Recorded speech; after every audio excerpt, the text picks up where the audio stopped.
Hi guys, and welcome to Quiet Voice Podcast channel.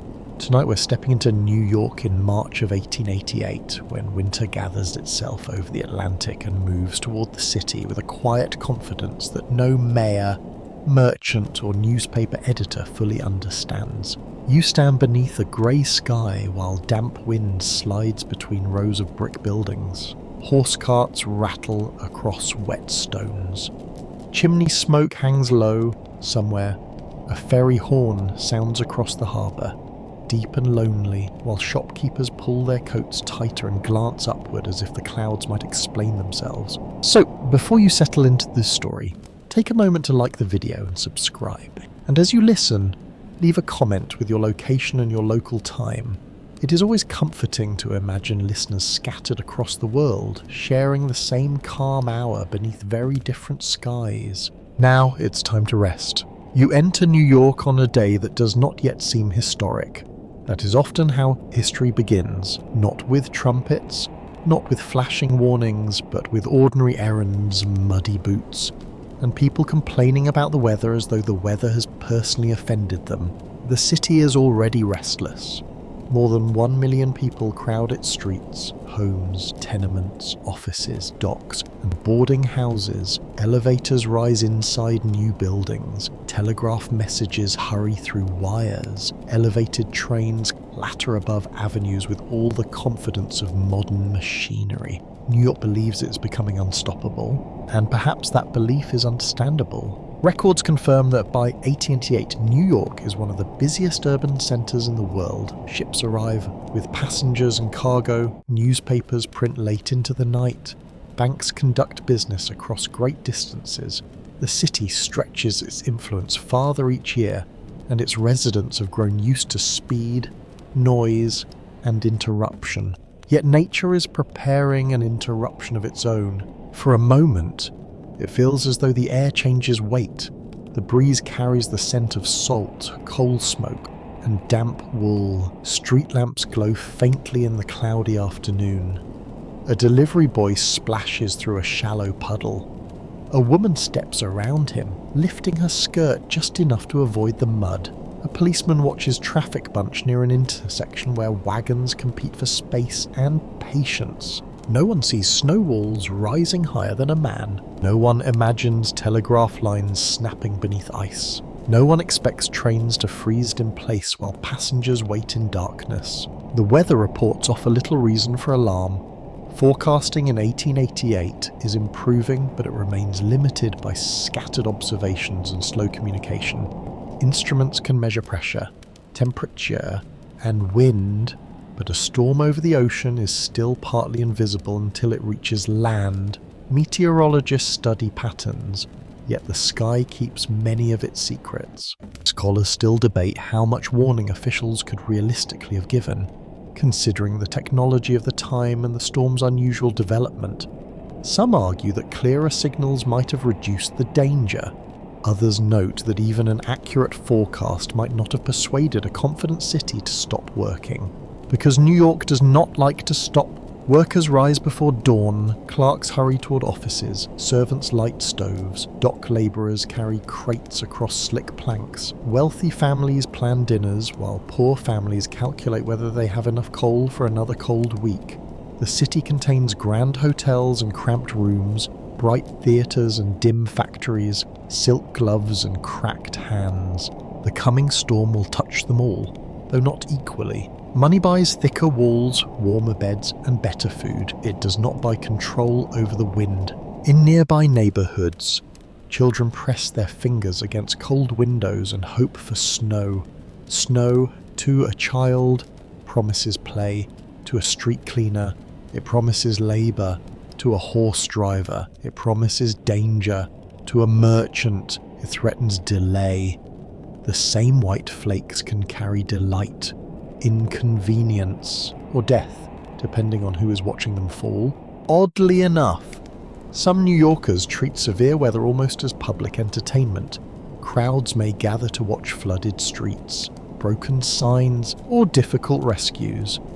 People have always possessed that curious instinct to approach trouble just closely enough to say they were there. It is not the wisest habit, But wisdom has never been the only thing drawing a crowd in New York. The city streets are filled with horses. Thousands of them pull carts, carriages, streetcars, fire engines, and delivery wagons. Their breath clouds the air. Iron shoes strike stone. Harness leather creaks. Without these animals, food does not arrive, passengers do not travel, and commerce slows almost immediately. Electric power exists in growing pockets, but much of the city still depends on muscle, steam, and flame. Gas lamps brighten streets, coal heats rooms, telegraph wires carry urgent words, elevated railways thunder above the traffic. Every system appears strong because it works every day, but systems often appear strongest just before they fail. You pass a newspaper office where editors study incoming weather notes. You move beside a hotel entrance where travellers discuss train schedules. You hear a shop bell ring as a customer steps inside to purchase gloves. The cold does not yet bite deeply, but the air feels unsettled. Farther south, over the ocean, vast bodies of air begin colliding. Warm moisture meets bitter cold, pressure falls. Wind gathers force. The storm takes shape beyond the city's sight, enormous and patient. In your ears, the echo changes into a softer rhythm, wagon wheels, footsteps, distant bells. The ordinary music of a city convinced that tomorrow will resemble today. A man locks his office. A mother checks the stove. A conductor studies his watch. A ferryman looks toward the horizon. The clouds darken. Rain begins lightly, tapping windows and carriage roofs. No panic follows. People continue towards supper, church, work, and home. The city moves beneath umbrellas, unaware that the night ahead will test every proud machine, every crowded street, and every fragile line connecting one life to another. New York is awake. The storm is coming. The rain settles over the New York with patient persistence, polishing the stones until every street reflects a trembling row of lamps. You hear water dripping from awnings, splashing beneath carriage wheels, and ticking softly against window glass. The city accepts the inconvenience with practiced annoyance. Umbrellas tilt into the wind, drivers lower their hats, shopkeepers place buckets beneath leaking roofs and continue counting coins. The temperature remains strangely mild for March. Damp air clings to coats and gloves, carrying the smells of wet leather, horse stalls, coal smoke, and river water. People step carefully around gutters that have begun to overflow.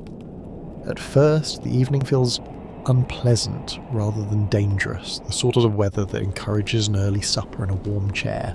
Then the wind turns. You feel it arrive from another direction, sharper and cleaner, as though a door has opened onto a vast frozen room. The mild rain stings your face. Water gathering along iron railings begins to stiffen. A thin skin of ice appears on puddles, delicate enough to crack beneath a boot, yet spreading quickly. The change is easy to miss when you are busy. A clerk leaving an office pauses only long enough to button his coat. A cook carrying scraps into an alley notices steam rising from a drain. A driver rubs his hands and urges a tired horse onward. Each person understands that the weather is worsening, but few recognize how quickly ordinary discomfort is becoming a threat. Rain strikes the colder air and turns to sleet. The drops no longer patter gently. They hiss and rattle against windows. Roof gutters begin to clog, steps grow slippery. Carriage wheels lose their grip on polished stones, forcing drivers to slow while passengers complain from within. The city still keeps its appointments. Theatres prepare for evening crowds, restaurants light their rooms, boarding houses serve stew and bread, church bells call worshippers through wet streets. Trains continue arriving at stations, releasing travellers who are relieved to have reached Manhattan, and unaware that leaving it may soon become difficult. Records confirm that the storm forms through the meeting of two powerful weather systems, one carrying moist air from the south and another driving severe cold from the north. Their collision intensifies near the coast, producing a rapid fall in temperature and a violent increase in wind. In 1888, however, no glowing screen displays a moving map. There is no calm voice announcing an exact hour when conditions will become hazardous. Weather information travels through printed bulletins, flags, instruments, and telegraph reports. These methods offer useful clues, but the developing storm moves with a speed and complexity that defeats easy prediction. Snow begins among the sleet. At first, the flakes melt upon the contact with the wet ground. They vanish into gutters or cling briefly to coats. You can almost imagine the storm losing interest. The streets remain dark and shining. The rooftops hold only a pale dusting. But colder air presses deeper into the city. The flakes become larger. They whirl sideways rather than falling gently. They collect around steps, fence posts, and wagon wheels. Wet cobblestones turn grey, then white. The rain has prepared the ground badly, leaving a layer of water that freezes beneath the snow and creates a surface as treacherous as glass. One curious footnote concerns the confident clothing choices of many residents. Some leave home dressed for rain rather than deep winter. Wearing lighter coats, fashionable shoes, and gloves meant more for appearance than survival. The city is full of people who would rather be uncomfortable than unfashionable. A principle that seems admirable until the wind begins freezing buttons to fabric. You move past a row of homes where servants carry extra coal upstairs. Inside wealthier houses, fires are fed generously, curtains are drawn against the draft.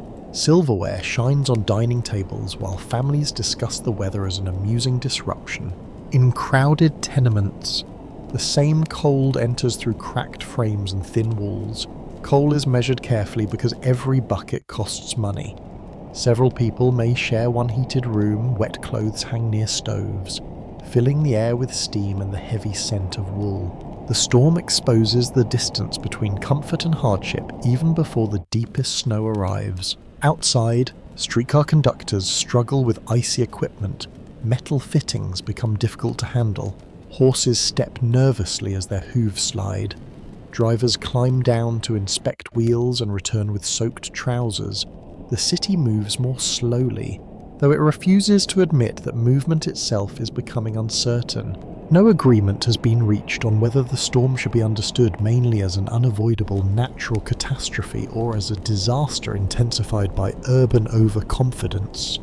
The weather is unquestionably extreme, yet the danger grows because New York depends on exposed wires, elevated tracks, crowded roads, and constant travel. A city built for speed has little room for sudden stillness. You hear the shift in the sounds around you.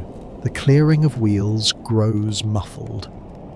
Hooves strike the street with duller force. Wind moans along rooflines and presses against doors. Signs creak above shops, somewhere. A loose shutter bangs repeatedly until a resident leans from a window and pulls it closed. Snow gathers in the folds of awnings and along the edges of sidewalks. Street sweepers attempt to clear narrow paths, but each passing gust scatters their work. Boys throw the first hurried snowballs, laughing as adults warn them to go home. The laughter fades quickly. By late evening, visibility has begun to shrink. Lamps appear farther apart than they truly are. Familiar buildings soften at the edges. A person walking half a block ahead becomes a blurred silhouette, then disappears behind a twisting curtain of white. Temperatures continue falling. Wet sleeves harden. Beards collect ice. Fingers ache inside gloves. People who planned short journeys begin to understand that every additional street requires effort.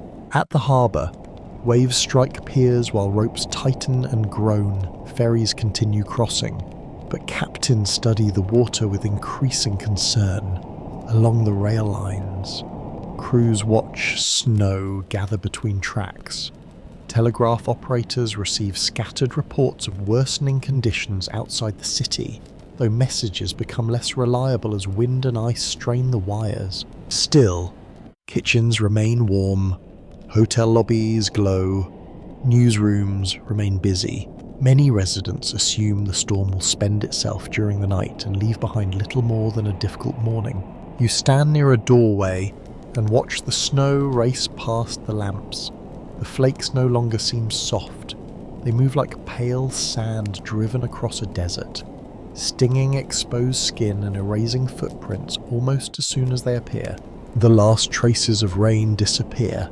Cold takes possession of the street. New York continues speaking, dining, trading, praying and travelling, but its voice is growing quieter beneath the snow. Sunday evening settles across New York with the uneasy calm of a room in which everyone hears a strange noise.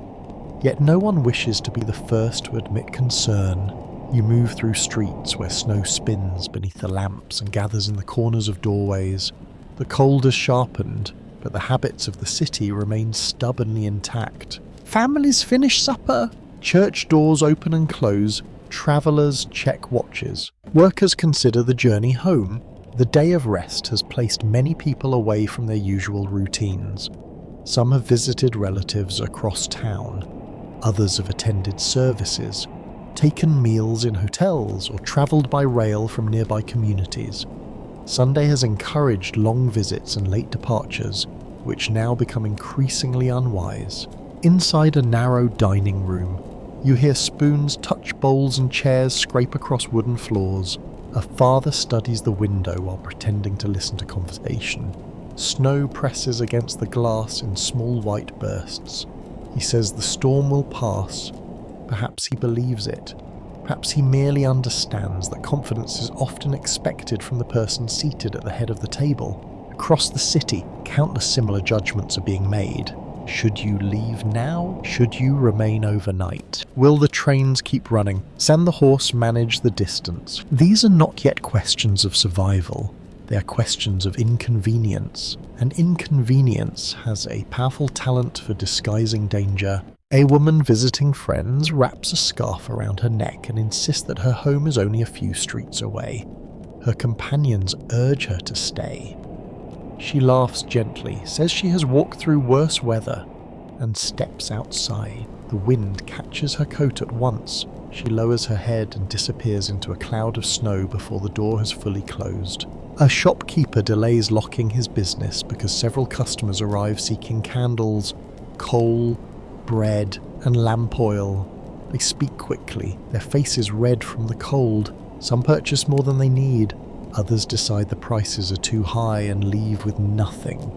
The owner watches shelves empty while telling himself that trade is trade, even when the weather behaves like an impatient creditor. Records confirm that the storm reaches its most destructive intensity with remarkable speed, leaving many residents little time to understand the scale of what is happening. The Sunday timing creates an additional problem because offices, newsrooms, and government services are operating with fewer people than on a normal working day. The city is not asleep, but it is lightly staffed.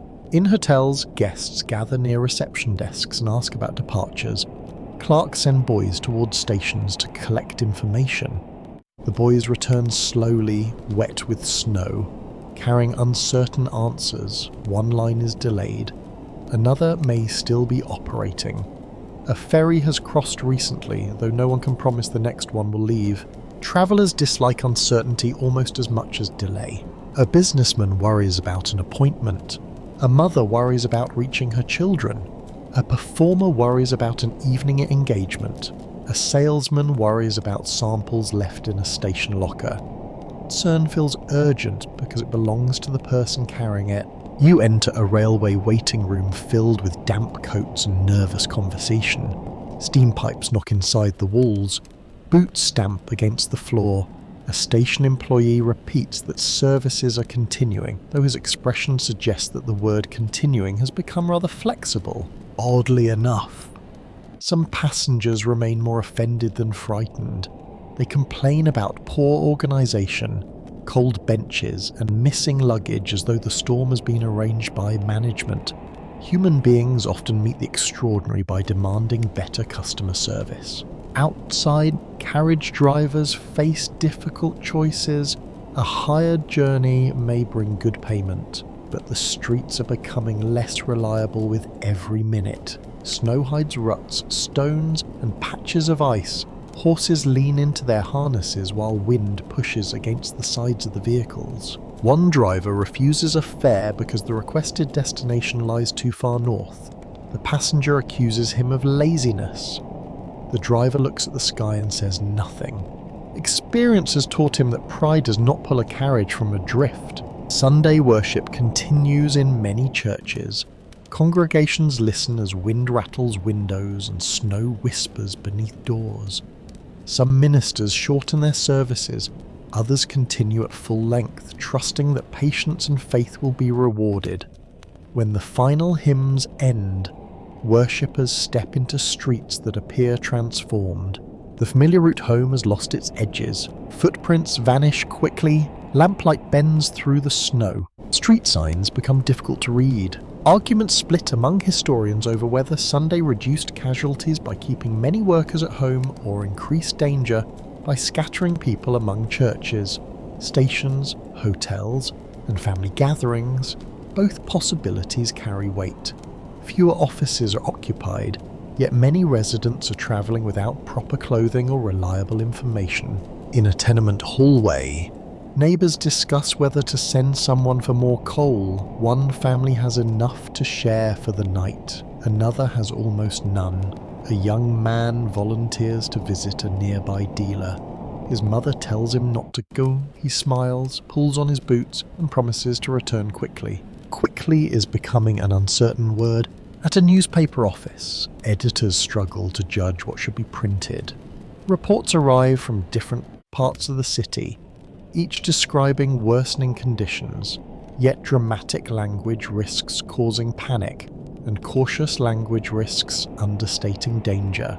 The storm is changing faster than the presses can explain it. You hear bells in the distance, though the wind breaks the sound into fragments. A church bell, a streetcar signal, perhaps a fire alarm. The city usually communicates through noise, but the storm scatters every message. Restaurants begin closing early. Owners send workers home while routes remain passable. Some employees leave gladly, others hesitate because a warm kitchen feels safer than a cold room across town. Servants in private houses are told they may sleep near the stove rather than attempt the journey. In wealthier neighbourhoods, guests remain longer than planned. Spare rooms are prepared, blankets are brought downstairs, cards and conversation continue beside glowing fireplaces. The storm becomes an excuse for another drink, another story, another hour indoors. In poorer rooms, there are fewer choices. A family cannot always offer a visitor a separate bed. A worker cannot always miss the morning shift. A tenant cannot always purchase extra fuel. The same storm enters every district, but it does not meet equal defences.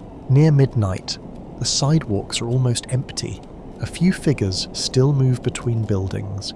Bent forward beneath the wind, police officers make their rounds, drivers seek shelter for their horses, station workers study tracks disappearing under snow. Windows darken one by one, doors are bolted, wet coats hang near fires. New Yorkers lie down expecting delay, inconvenience, and perhaps a difficult morning. Beyond the glass, the storm grows stronger while the city rests inside its confidence. Before dawn, the storm abandons all restraint. You wake to a sound that does not resemble ordinary wind. It presses against walls, rattles shutters, shakes window panes, and roars through narrow streets with the force of a living thing. The room is dark, though morning is approaching. Snow covers the glass so completely that even the nearest lamp has vanished. For a few quiet seconds, you remain beneath the blanket and listen. Then the building groans. A door slams somewhere below. Pipes knock inside the walls. Someone calls from the hallway. Another voice answers. Muffled by wood and plaster, the city is waking, but it cannot yet see itself. You rise and place your feet on the cold floor. The air smells of ash, damp clothing, and extinguished candle smoke. Frost has formed along the inside of the window. When you scrape away a small circle, Nothing familiar appears beyond it. The street has become a moving white emptiness. Snow drives almost horizontally. Wind lifts loose powder from rooftops and hurls it against brick walls. Chimney smoke is torn apart as soon as it emerges. Signs swing wildly over shop entrances. Wooden awnings strain under gathering weight. Every corner creates a new current, and every current builds another drift. The darkness is not complete, but it feels unnatural. Daylight cannot pass through the thick snowfall. Lamps glow as blurred yellow stains, visible for a moment and then swallowed again. A person standing several steps away may appear only as a darker shape inside the white. Records confirm that wind speeds during the blizzard reach extraordinary force, while snowdrifts rise far higher than the snowfall itself. The wind carries loose snow from open spaces and packs it against buildings, fences, rail lines, and doorways, creating sudden walls where ordinary streets once lay open. You descend toward the entrance of a boarding house. The front door will not move. Snow has piled against it from the outside, pressing tightly into the frame. Two men push with their shoulders. The wood gives a little, then stops. A kitchen servant brings a shovel.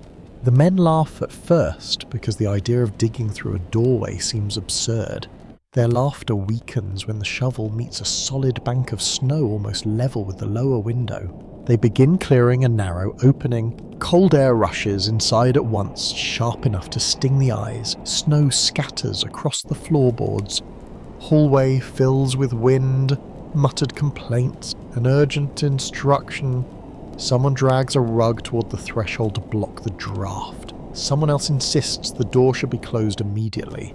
Outside, the street has lost its shape. Sidewalks and carriage lanes have merged beneath uneven ridges.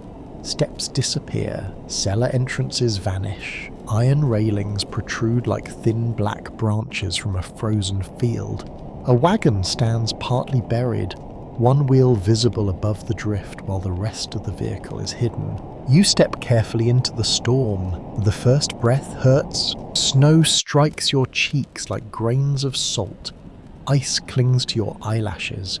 Your coat snaps around your legs. You lean forward, planting each foot before lifting the other. Yet the wind still pushes you sideways. There is no useful horizon. Buildings exist only when you approach them closely. Their entrances appear suddenly, then fade behind you. You keep one gloved hand against a wall because the wall is the only reliable guide.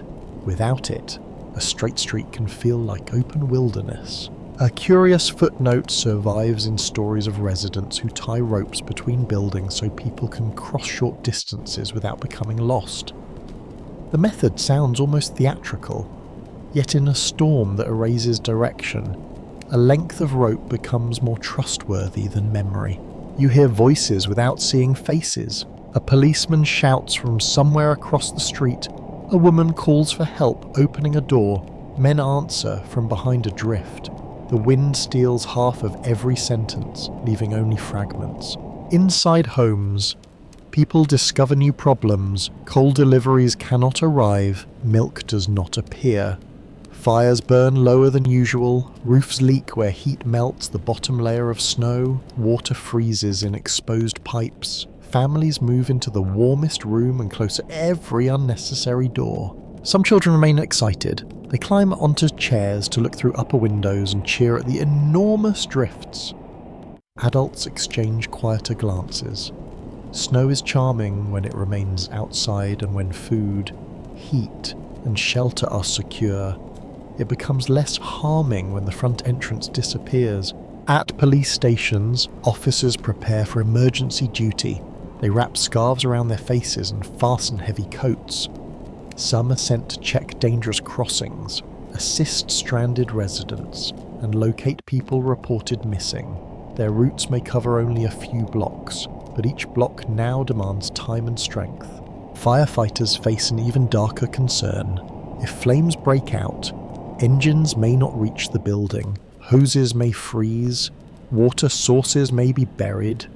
Dense neighborhoods built of wood, brick, cloth, oil, and Cole remain vulnerable, even while snow piles against every wall. Scholars continue to disagree about which danger proves greatest during these first hours. Some emphasize exposure to the cold, others point to transportation failure, isolation, and the collapse of communication. The storm does not choose a single weapon. It turns every weakness into another hazard. At street level, horses trapped in stables stamp and snort as wind shakes the doors. Animals left outdoors struggle against harnesses and drifts. Drivers attempt to lead some of them towards shelter, but the snow reaches their knees, then their chests. You pass a doorway where several strangers have gathered: a hotel porter, a delivery worker, a woman in a dark coat, and a young messenger stand close together beneath the narrow shelter. None plan to meet. The storm has erased the usual rules of introduction. The messenger says he must reach an office downtown. The porter tells him that no message is worth freezing for. The young man looks into the white street and does not answer. Morning finally arrives, though the sky remains the colour of iron. Clocks say the city should be beginning its daily rush. Factories should be opening. Markets should be receiving goods. Clerks should be crossing bridges and platforms. Instead, doors remain blocked. Tracks vanish. Wheels cannot turn. New York wakes fully and discovers that the world beyond each wall has become uncertain. Manhattan vanishes by degrees. You stand at the edge of an avenue and search for the opposite side. But the distance has become strangely uncertain. Buildings that usually rise with confidence now appear only in fragments. A doorway emerges from the white, then a balcony, then nothing. Towers dissolve into cloud, rooflines disappear, streets that once seemed permanent are reduced to narrow corridors of moving snow. The city has not gone anywhere, of course. It simply can no longer prove that it is there. You move carefully beside a row of brownstone houses, keeping close enough to touch the rough walls through your gloves. The stone is cold and wet beneath your fingers. Each entrance looks almost identical, and many numbers are hidden by ice. A familiar neighborhood begins to resemble a place visited in a dream, recognizable in pieces but impossible to arrange. The wind has turned every corner into a trap. Snow races along broad avenues, then piles into quieter side streets. Some drifts rise in smooth white slopes against doors and windows. Others form sharp ridges that collapse beneath your weight. You take one step and sink to the ankle. The next step drops you almost to the waist. Movement becomes a sole negotiation. You lift your foot. You test the ground. You lean into the wind. You pause to breathe. The simplest journey now demands attention that ordinary life rarely requires. Crossing a street can take several minutes.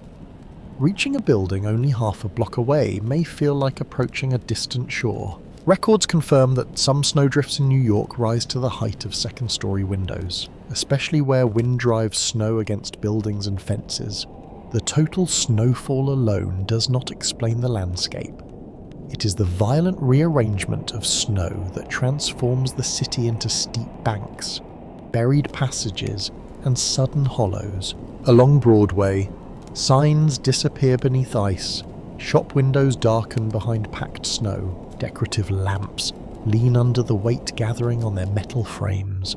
Posters for plays and public events peel from walls, their bright promises reduced to wet scraps. A theatre entrance becomes a shelter for strangers. A bank doorway becomes a windbreak. A narrow alley becomes completely impassable. Places designed for business, entertainment, and traffic acquire new purposes within hours. You pass a carriage half buried near an intersection.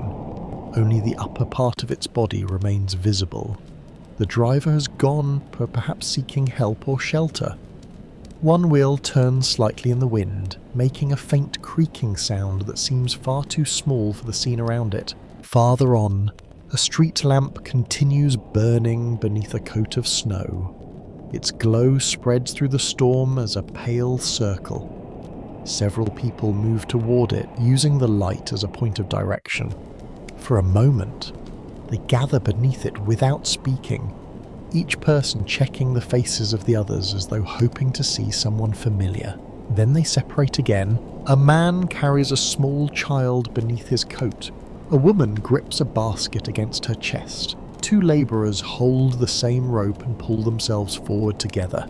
A policeman raises one arm and points toward a building entrance, but the wind turns his words into noise. Oddly enough, some residents attempt to identify streets by smell. A bakery, a stable, a coal yard, or a brewery may offer a stronger clue than a hidden sign.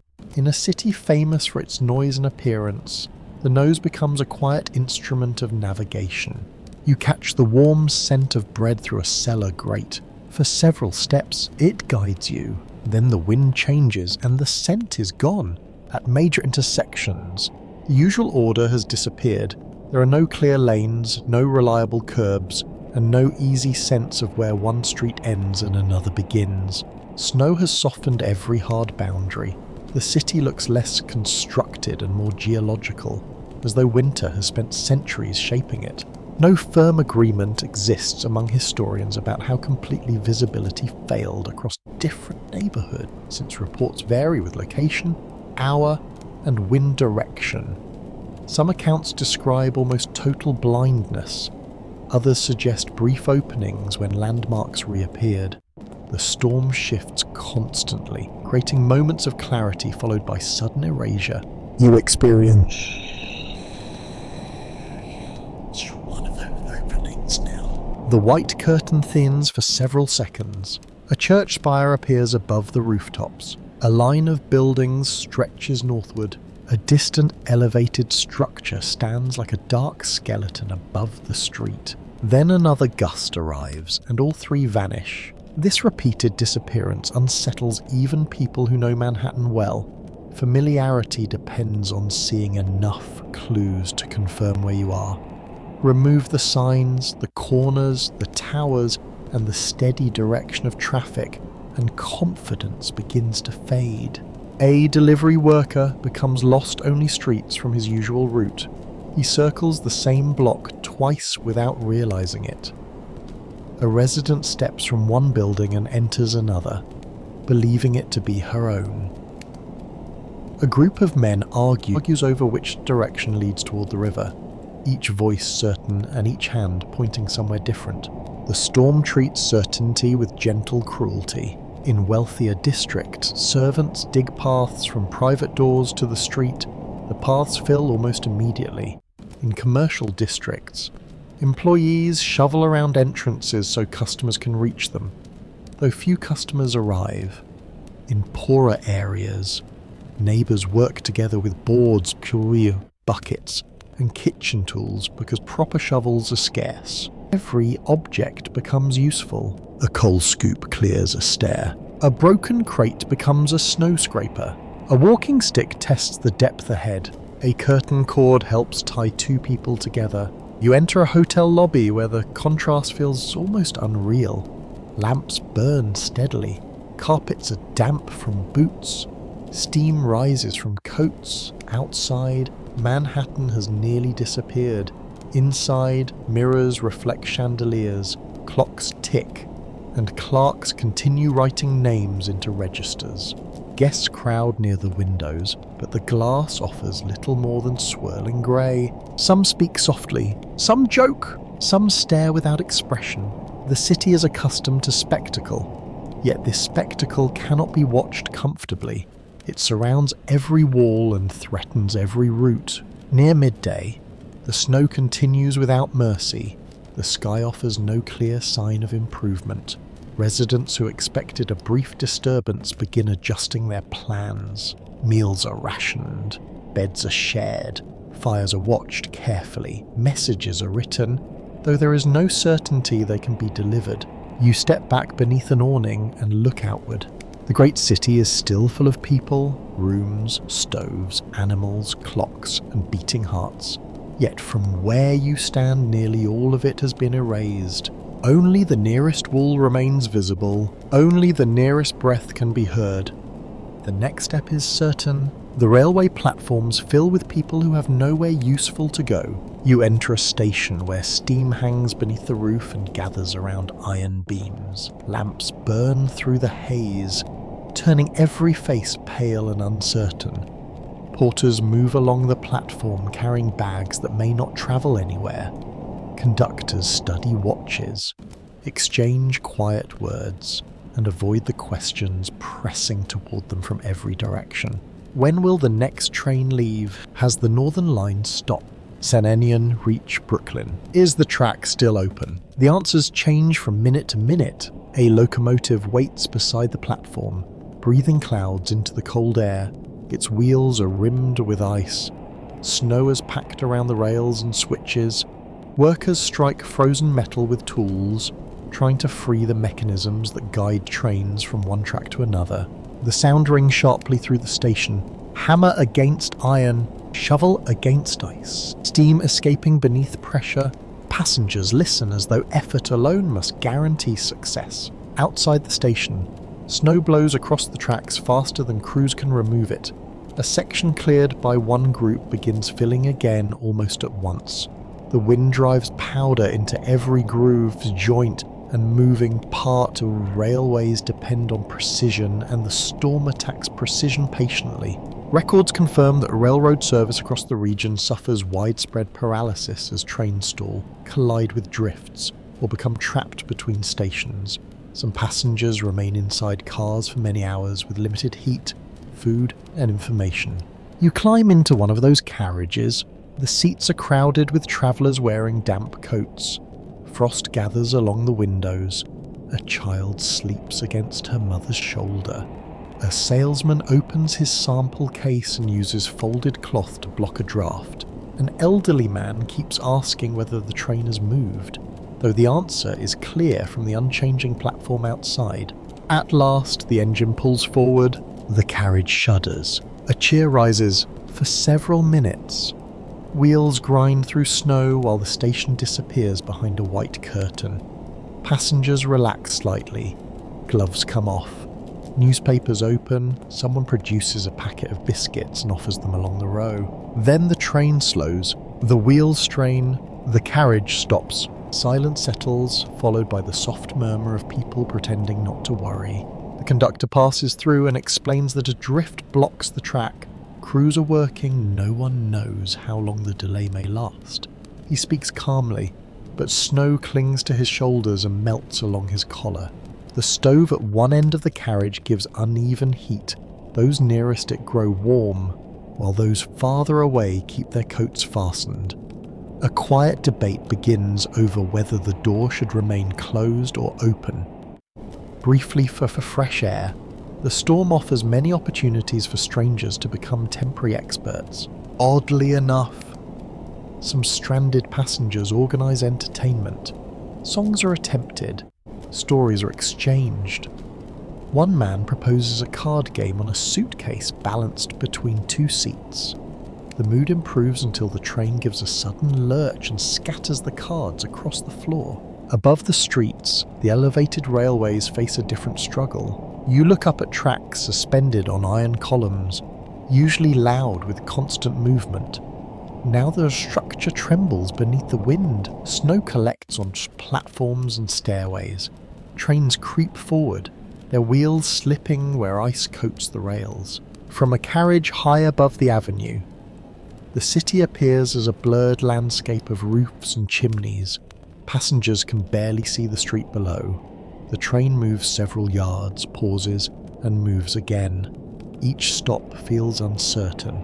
At a switch, the mechanism freezes. Workers climbed onto the exposed structure carrying lanterns, shovels, and heavy bars. Wind pulls at their coats. Snow blinds them. They kneel beside the rails and chip away ice while the stalled train waits only a short distance behind. A passenger watches through the window and whispers that no amount of money would persuade him to perform such work. Another replies that money often persuades people to do very dangerous things. The train remains still. Scholars disagree over whether the railway failures reveal poor preparation or simply the limits of 19th century machinery under extreme conditions. The systems are advanced for their age. Yet they rely on exposed tracks, human labour, and mechanical parts that ice can quickly disable. Underground sections offer no complete safety, where trains pass through covered cuts or short tunnels. Snow enters through open approaches, water freezes along rails, smoke and steam gather in enclosed spaces. A stalled engine can trap passengers in darkness while crews struggle to reach it. You descend into a dim passage where lanterns cast nervous shadows along brick walls. The air smells of coal, oil, and wet wool. Water drips from the ceiling, then hardens along the edges of steps. Men carry tools toward a disabled engine while passengers wait behind them. The darkness changes every sound. A cough seems louder. A dropped tool echoes. Steam roars suddenly, then fades. For a moment, the tunnel feels less like part of a modern city and more like a mine beneath the earth. At major terminals, crowds continue growing. Travellers arrive from hotels and homes, hoping that some line still operates. Others leave trains that can go no farther and search for shelter nearby. Luggage piles against walls. Benches disappear beneath sleeping bodies. Station restaurants begin rationing food. Coffee cools quickly in tin cups. Bread becomes precious. Prices rise in some places, provoking angry remarks from travellers who suspect greed. In other stations, workers share what remains without charge. The railway employees face their own uncertainty. Engineers may be trapped far from home. Porters remain on duty because no replacement can reach them. Telegraph operators attempt to communicate with distant stations, but messages arrive slowly or not at all. A train is reported somewhere along the line. Another is believed to be asleep. A third has not been heard from. Each rumour moves through the station faster than any locomotive. You stand beside a departure board where promised times remain displayed long after they have lost meaning. The painted letters announce order. The crowded platform reveals reality. A bell rings. Passengers rise at once. The announcement concerns another delay. They settle back with sighs, complaints, and weary patience. Outside, locomotives sit beneath accumulating snow. Their iron bodies are powerful, expensive, and almost useless. Steam pours from them in great white clouds, blending with the storm until machine and weather become difficult to distinguish. The city has built railways to conquer distance. Now distance returns. A few miles become unreachable. A familiar station becomes remote. A short journey becomes an uncertain night beside strangers. The trains wait in silence while snow closes every path. Across New York, the telegraph wires begin to fail. You hear the first warning not as a dramatic crash, but as an interruption. A message stops in the middle of a sentence.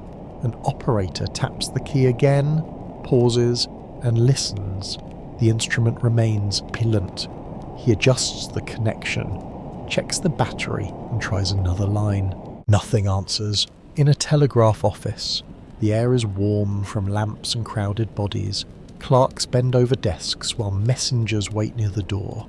Paper slips cover the counters. Every message carries some private urgency. A businessman needs to confirm a payment. A mother wants news from her son. A railway manager requests information about a missing train. A newspaper editor asks for reports from another city. The wires are expected to carry all of it. Outside, ice gathers along the lines. Snow clings to cables stretched between poles and rooftops. Wind pulls at them with repeated force. Each wire becomes heavier, stiffer, and more vulnerable. Wooden poles lean, crossbars twist, insulators crack. The great network of instant communication begins breaking one line at a time. Records confirm that the blizzard cuts New York off from many surrounding regions by damaging telegraph and telephone systems. For a city accustomed to receiving rapid information, the silence is both practical and psychological. It becomes difficult to know where the storm is strongest, which routes remain open, and whether distant communities are facing the same danger. You watch an operator continue work. He taps a short signal, awaits, and tries another station. At last, A faint reply arrives, broken and incomplete. The operator leans closer, writes a few words, then loses the connection again.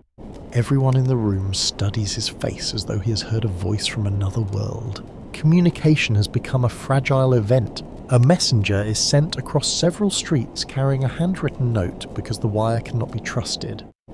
He wraps the paper inside his coat and steps into the storm. His task would normally take minutes. Now each corner hides deep snow, and each gust threatens to turn him around, and keeps one hand against the buildings and counts doorways. The note concerns railway operations. The journey becomes more dangerous than the message itself. In newspaper offices, editors face empty spaces where outside reports should appear. They cannot easily confirm rumours. One person says a bridge is closed, another claims several trains are buried. A third insists that ships have been driven from their anchors. Without working lines, every dramatic statement becomes difficult to test. A curious footnote appears in the way rumour fills slints. New Yorkers begin treating hotel lobbies, police stations, railway terminals, and busy street corners as informal news exchanges. Anyone who has walked several blocks becomes a valuable witness. A stranger enters, shakes snow from his coat, and is immediately surrounded by questions. What did you see? Are the ferries moving? Is the road open? Did the station close? His answers may be accurate, confused, or completely mistaken. It hardly matters at first. The crowd is hungry for information. You enter a business office where several men stand around a silent telegraph instrument. The machine sits on the desk like a stubborn piece of furniture. Only hours earlier, it connected them to banks, warehouses, and trading partners across great distances. Now it cannot reach the next district. One man suggests sending a clerk on. Another says the streets are too dangerous. A third insists the message must arrive. Commerce has discovered that urgency does not make snow less deep. Banks and exchanges depend on quick confirmation. Prices, orders, and payments move through messages as much as through coins or paper. When communication fails, trust becomes more difficult. A transaction cannot be verified. A shipment cannot be located. A distant partner cannot explain a delay. The city begins operating on a that is never comfortable. Scholars still argue over whether the communication collapse causes more damage through lost information or through public fear. Some emphasize the practical consequences for railways, emergency services, and finance. Others note that isolation magnifies every rumour and makes the storm feel even larger than it already is. Both effects spread together. At a police station, officers record reports from residents who arrive in person: a missing relative, a blocked building, a stranded carriage, a fire concern. Normally, some of these notices would travel quickly by wire. Now a runner may be required, and each runner must cross streets where visibility is poor and landmarks are hidden. The station becomes a centre of handwritten urgency. Names fill pages, addresses are repeated carefully. Instructions are spoken twice. You notice how much a modern city depends on invisible systems. Streets and buildings are easy to see, wires are less dramatic. They hang overhead, almost ignored, until they stop working. Then their absence enters every room. The telephone, still new to many people, offers little help where lines are damaged. In some offices, users lift receivers and hear only faint noise. They speak loudly, as though volume might travel through broken cable. They turn handles, call operators, and wait. The storm answers with silence. On rooftops, repair workers attempt dangerous inspections when conditions permit. They climb ladders coated with ice and move carefully along narrow surfaces. Wind tears at their clothing. Snow hides loose boards and metal fittings. A single repair may restore one connection, only for another line to fail nearby. Their work requires patience that the weather does not share. At the harbour, signals become uncertain. Shipping offices lack reliable reports. Families waiting for travellers cannot learn whether vessels have arrived. Merchants cannot confirm cargo movements. The harbour remains physically close, yet information from it may take hours to travel across the city. You stand inside a hotel where guests crowd around the front desk. A clerk reads aloud the few reports available. He explains that no reliable messages have come from several towns. Someone asks whether this means those places are safe. The clerk shakes his head. There's nothing. Night approaches, and the offices remain busy. Lamps burn low. Operators keep testing lines. Messengers arrive exhausted, carrying snow inside on their boots. Clerks sort notes by importance, though nearly every sender believes his message should come first. One working wire suddenly clicks. Heads turn.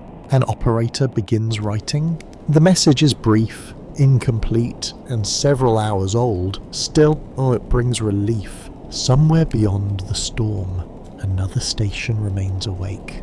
The connection lasts less than a minute. Then the instrument falls quiet again. New York listens to the silence, and for once, the city has no immediate answer.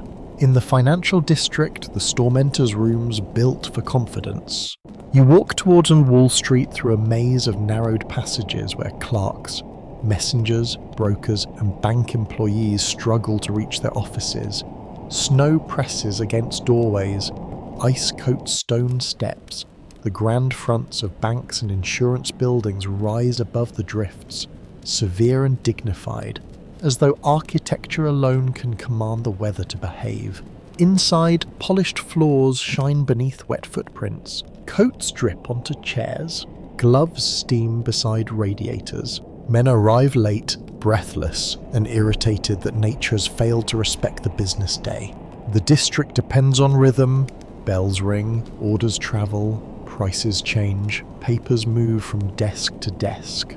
Trust rests upon speed, routine, and the expectation that a message sent will be received. Now the rhythm falters. You enter a brokerage office where a few employees have reached their desks. Many chairs remain empty.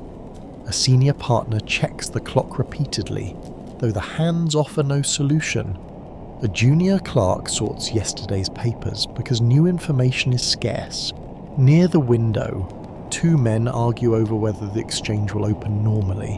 One insists that business must continue. The other points toward the hidden street. The first man does not look. Records confirm that the New York Stock Exchange opens during the blizzard, but attendance is extremely low and trading is limited. The decision reflects the financial culture of the city, where closing the market carries symbolic weight. Even a nearly empty exchange prefers to declare itself active rather than admit defeat. You make your way toward the trading floor. The room is usually loud with shouted orders, hurried gestures, and constant motion. Today, the noise is thinner. Patches of open space appear where crowds normally press together. Brokers who have managed to arrive exchange news about missing colleagues, stalled transport, and uncertain communications. Some trades occur, many do not. Prices are difficult to judge because information from outside the city is incomplete. Buyers cannot confirm conditions elsewhere. Sellers cannot always deliver instructions. Firms hesitate to make large commitments when they do not know whether banks, railways, or distant partners are operating. The market remains open, but certainty is closed. A messenger enters with snow crusted along his hat and shoulders. Several men turn toward him at once. He carries handwritten orders from an office only a short distance away. The journey has taken nearly an hour. One broker reads the paper and laughs softly, not because it is amusing, but because the entire machinery of modern finance has been reduced to one exhausted young man carrying ink beneath his coat. A curious footnote survives in accounts of businessmen who spend more effort proving they reached Wall Street than conducting any useful business once they arrive. Attendance becomes a private badge of courage. A man may accomplish almost nothing, yet he can later announce that he was present when others stayed home. The district has always valued reputation. The storm provides a new kind. At a bank, Employees count cash beneath steady gaslight. Customers arrive seeking money for food, lodging, or emergency travel. Some wish to confirm deposits. Others want to send funds to relatives but discover that communication lines are unreliable. A woman stands at the counter with a hotel bill in her hand. She explains that she cannot leave the city and needs access to money held elsewhere. The clerk listens politely, then admits that he cannot verify the account. The funds may exist, the system connecting her to them does not. You notice how wealth changes shape during a crisis. A fortune recorded in a distant ledger may be less useful than a warm room, a loaf of bread, or a pocket full of coins. Credit depends on recognition. Recognition depends on communication. When messages fail, even the rich can become temporarily powerless. Yet hardship remains unequal. Senior financiers sleep in clubs, hotels, or private offices supplied with food and coal. Lower-paid clerks may spend hours walking through dangerous streets because missing work could cost them wages or employment. Messengers face the greatest exposure while carrying information for men who remain indoors. Scholars remain divided over whether Wall Street's determination to operate represents admirable resilience or theatrical stubbornness. Some describe it as proof that essential institutions can endure disruption.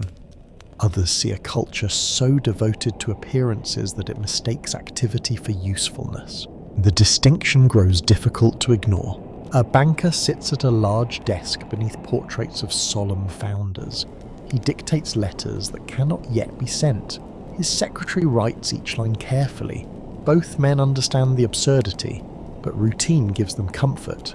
Another office holds an informal meal. Bread, cheese, and coffee are shared among employees who cannot return home. A partner opens a cabinet and produces a bottle intended for distinguished guests. The youngest clerk receives only coffee, which may be a kindness since he's expected to keep working. Outside, a street sweeper and two labourers clear a narrow path between important buildings. Their work allows bankers and brokers to cross without sinking into deep snow. Few people notice them until they stop. The men shovel for hours. Their shoulders ache. Their gloves stiffen. Snow returns to the cleared path as soon as the wind shifts. Commerce continues because someone performs the physical work beneath it. You pass an insurance office where officials begin discussing damage claims. Roofs have failed. Goods have been delayed. Businesses have closed. Animals have been lost.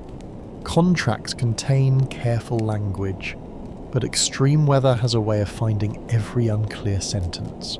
Questions multiply. Does the policy cover snow damage? Who bears the cost of a missed delivery? Is a storm delay an unavoidable act of nature? Can a business claim losses when the exchange technically remains open? The clerks record each question and answer almost none.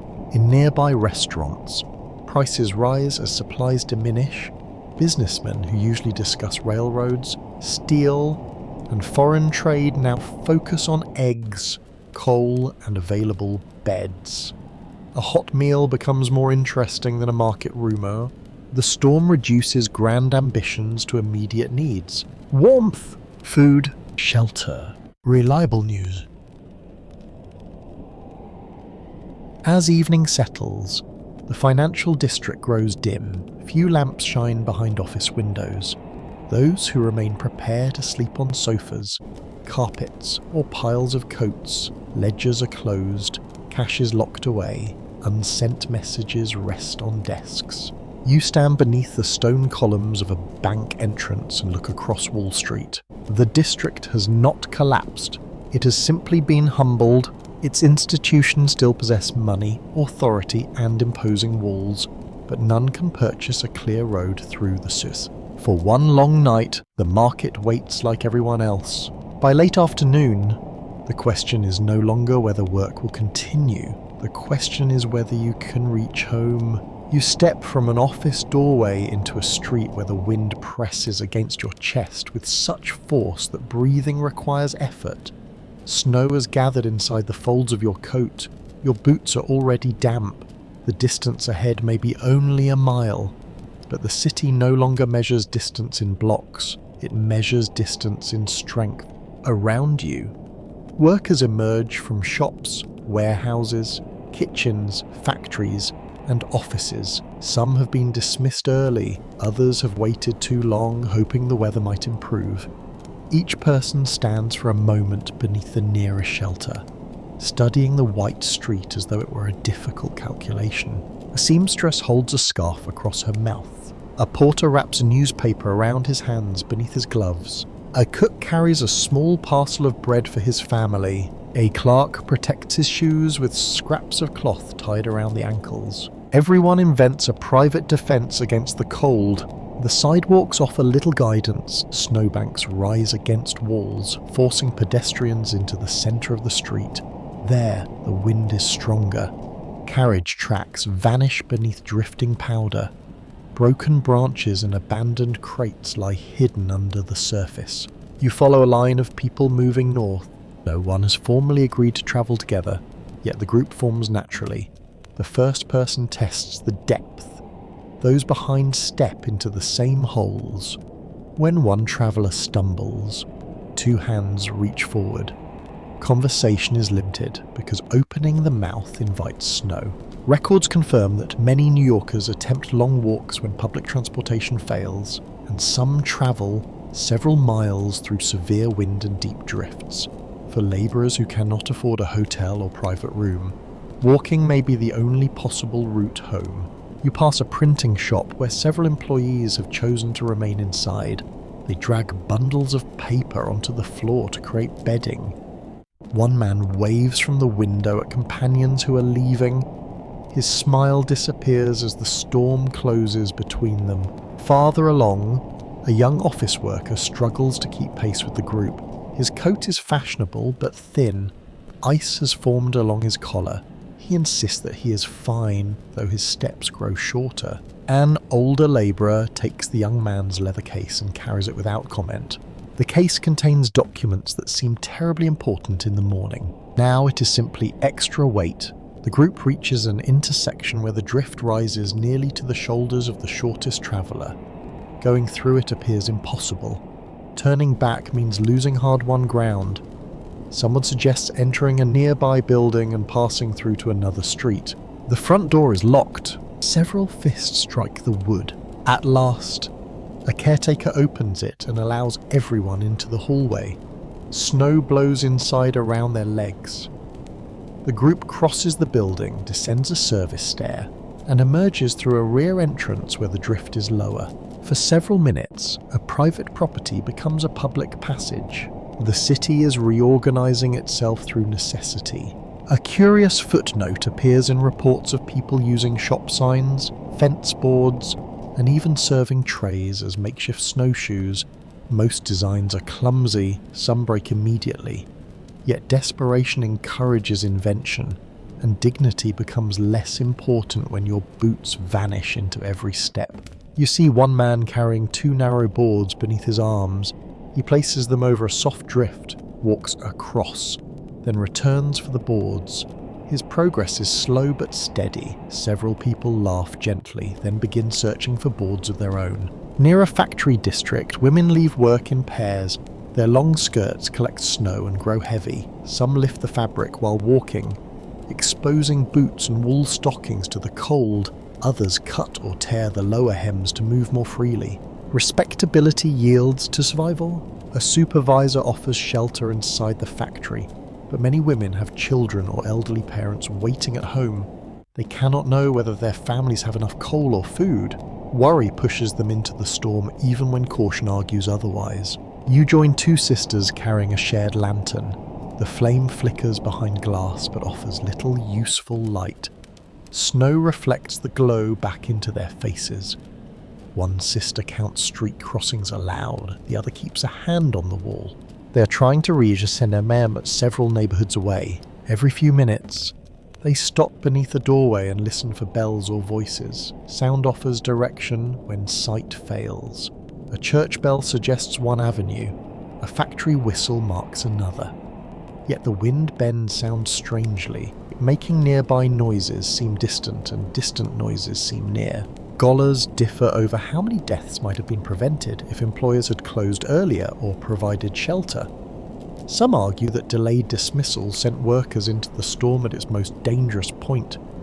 Others note that remaining at work also carried risks, especially where food, fuel, and sleeping space were limited. For ordinary workers, there is rarely a safe choice. There is only the choice that seems least impossible. A delivery man pushes an empty handcart through the snow because he hopes to use it for support. The wheels jam almost immediately.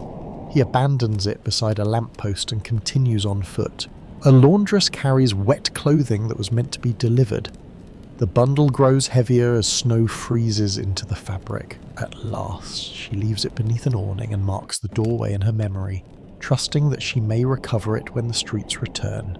A carpenter uses his tool bag as a seat while resting.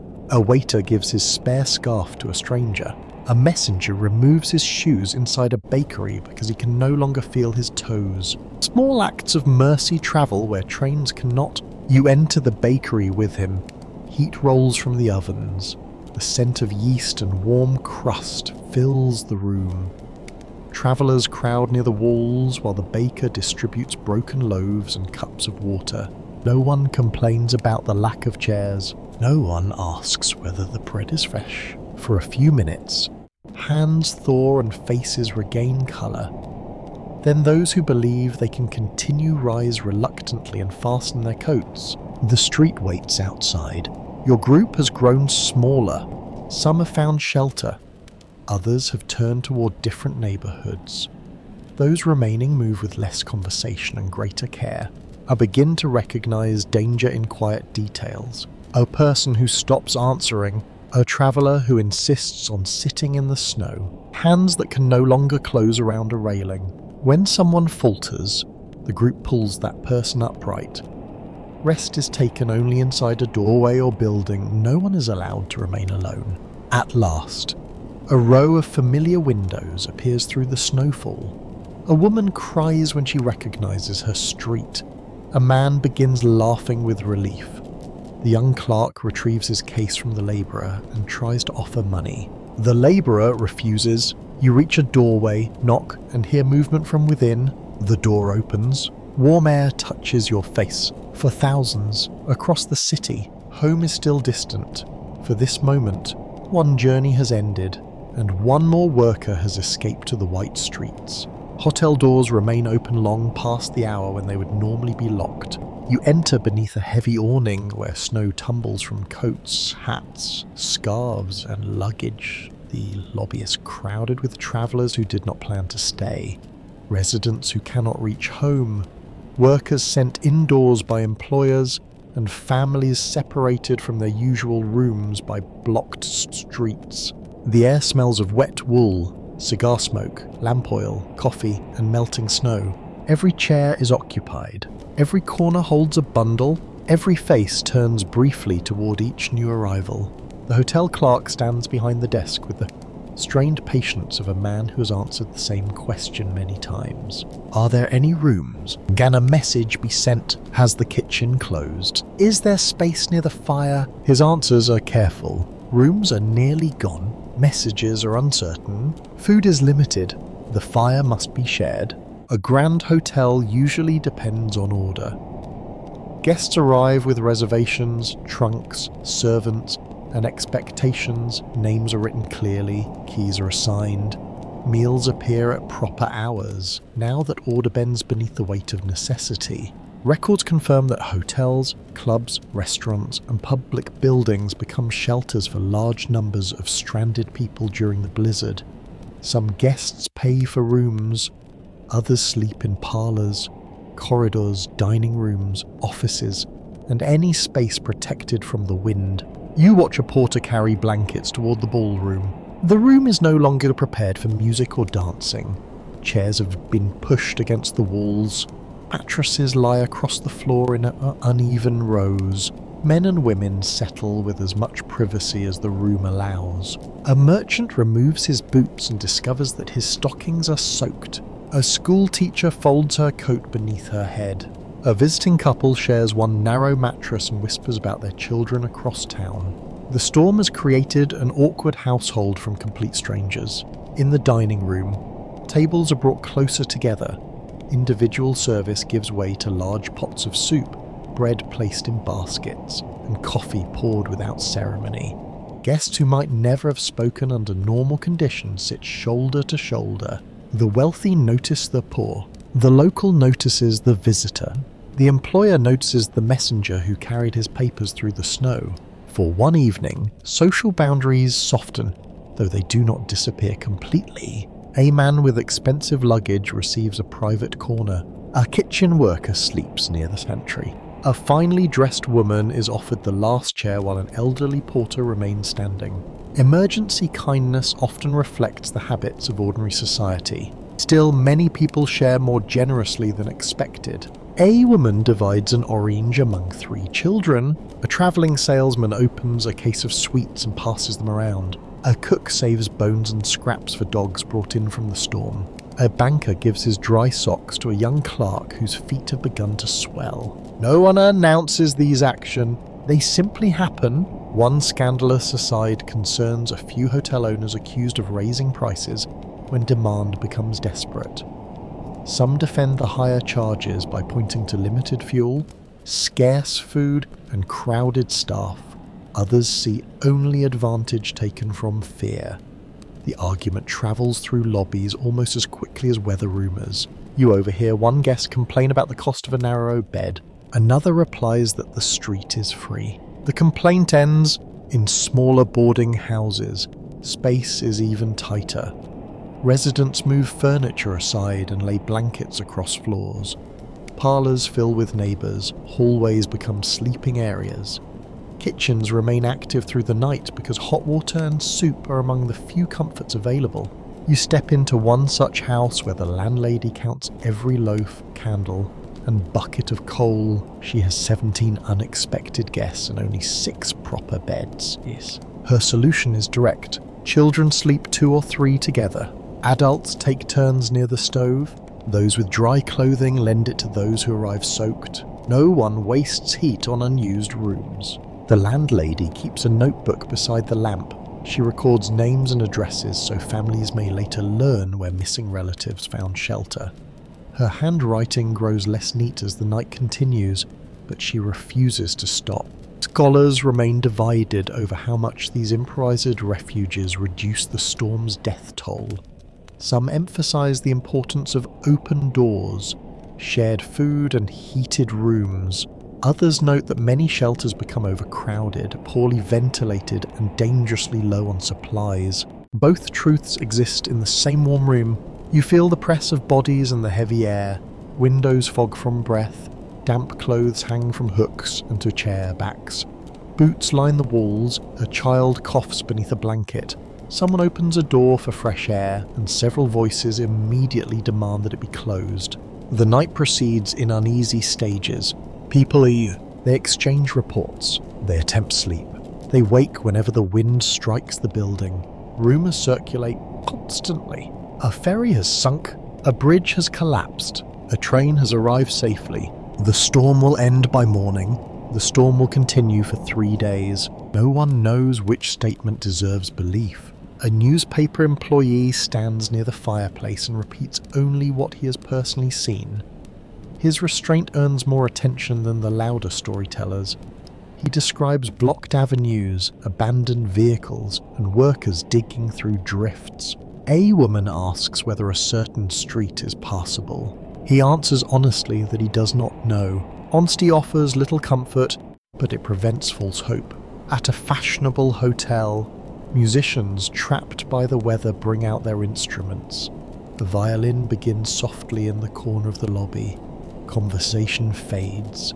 The tune is simple and slow, almost hidden beneath the wind pressing against the windows. For a few minutes, the lobby changes. The stranded are no longer merely stranded. They are listeners. A child rests her head against her mother. A tired waiter leans against the wall. A clerk stops writing. The violin cannot clear a street or restore a wire, but it can make one room feel less afraid. Upstairs, Every available bed has been claimed. Guests sleep in chairs with hats over their faces. 2 men share a sofa without learning each other's names.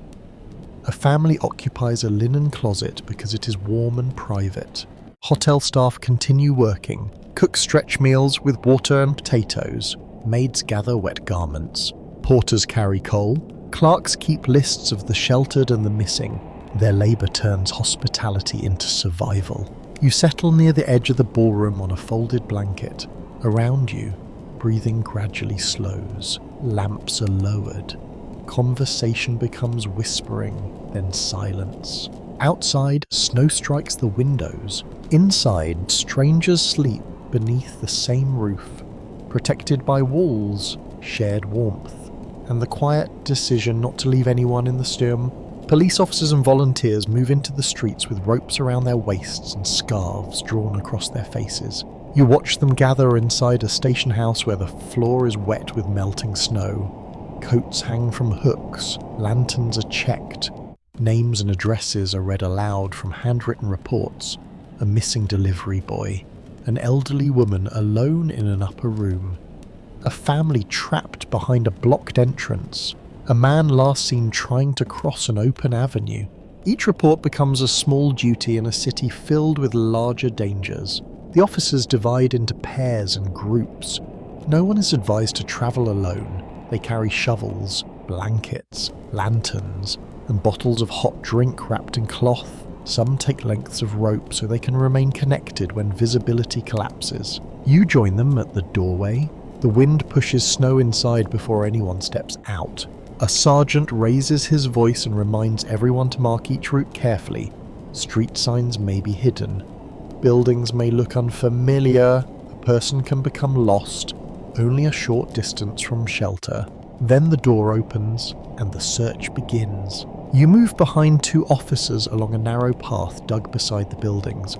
Snow rises on both sides like pale walls. At every entrance, they knock loudly and wait. Residents appear at upper windows, calling down questions. Have you seen my husband? Can someone bring medicine? Is the bakery still open? The officers cannot solve every problem. They record what they hear and continue. Records confirm that police officers, firefighters, railway workers, hotel employees, labourers, and ordinary residents take part in rescue efforts throughout the storm. Their work includes guiding lost pedestrians, digging open buildings, carrying injured people, and bringing food or fuel to those who cannot leave shelter. At one house, the front entrance is completely buried. A woman appears behind a second-story window and waves a towel. She explains that 3 children and an elderly relative are inside. The stove is still burning, but the coal supply is nearly gone. The rescuers begin digging. Shovels strike packed snow with dull thuds. The drift is dense, almost solid. Wind throws loose powder back into the trench. After several minutes, a neighbour arrives carrying a coal scoop. Another brings a wooden board. A third person leans from a nearby window and lowers a basket containing hot tea. The rescue becomes a neighbourhood effort. You dig until your shoulders ache. At last, the upper frame of the door appears. The entrance cannot open outward, so one officer breaks a lower window and climbs through carefully. He clears snow from the inside while the others widen the trench. Soon the family is able to receive coal, food, and reassurance without leaving the house. No trumpet sounds, no crowd applauds. The rescuers simply move to the next address. A curious footnote appears in stories of people using bells, pans, whistles, and even furniture legs to create signals from buried rooms.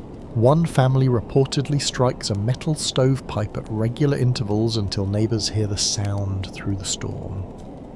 In a city famous for constant noise, survival may depend on producing one clear sound at the right moment. You hear such a signal near a basement entrance. 3 sharp knocks, a pause, 3 more. The officers stop and listen. Snow has sealed the lower doorway of a lodging house. Several tenants are trapped inside, unable to force it open. The rescuers locate a side window and clear enough space to pass in tools and fresh air. The people inside are frightened but safe. The work continues. Near an intersection, A man lies partly covered by drifting snow. One glove is missing, his hat rests several yards away. An officer kneels, speaks to him, and receives a faint response. The man has become exhausted during his walk home. 2 volunteers wrap him in a blanket and lift him onto a door removed from a nearby building. The door serves as a stretcher. They carry him toward a pharmacy where heat and shelter are available. Scholars disagree over the number of lives saved by informal rescue work because many actions were never officially recorded. Some historians rely on police reports and newspaper accounts.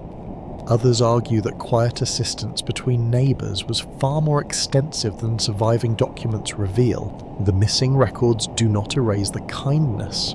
You see it in small scenes. A grocer gives candles to a patrol. A stable worker leads officers through a hidden passage. A woman leaves a pot of soup near the entrance for anyone who can reach it. A teenager volunteers to carry messages because he knows the alleyways better than most adults. The storm reveals knowledge that formal maps cannot provide.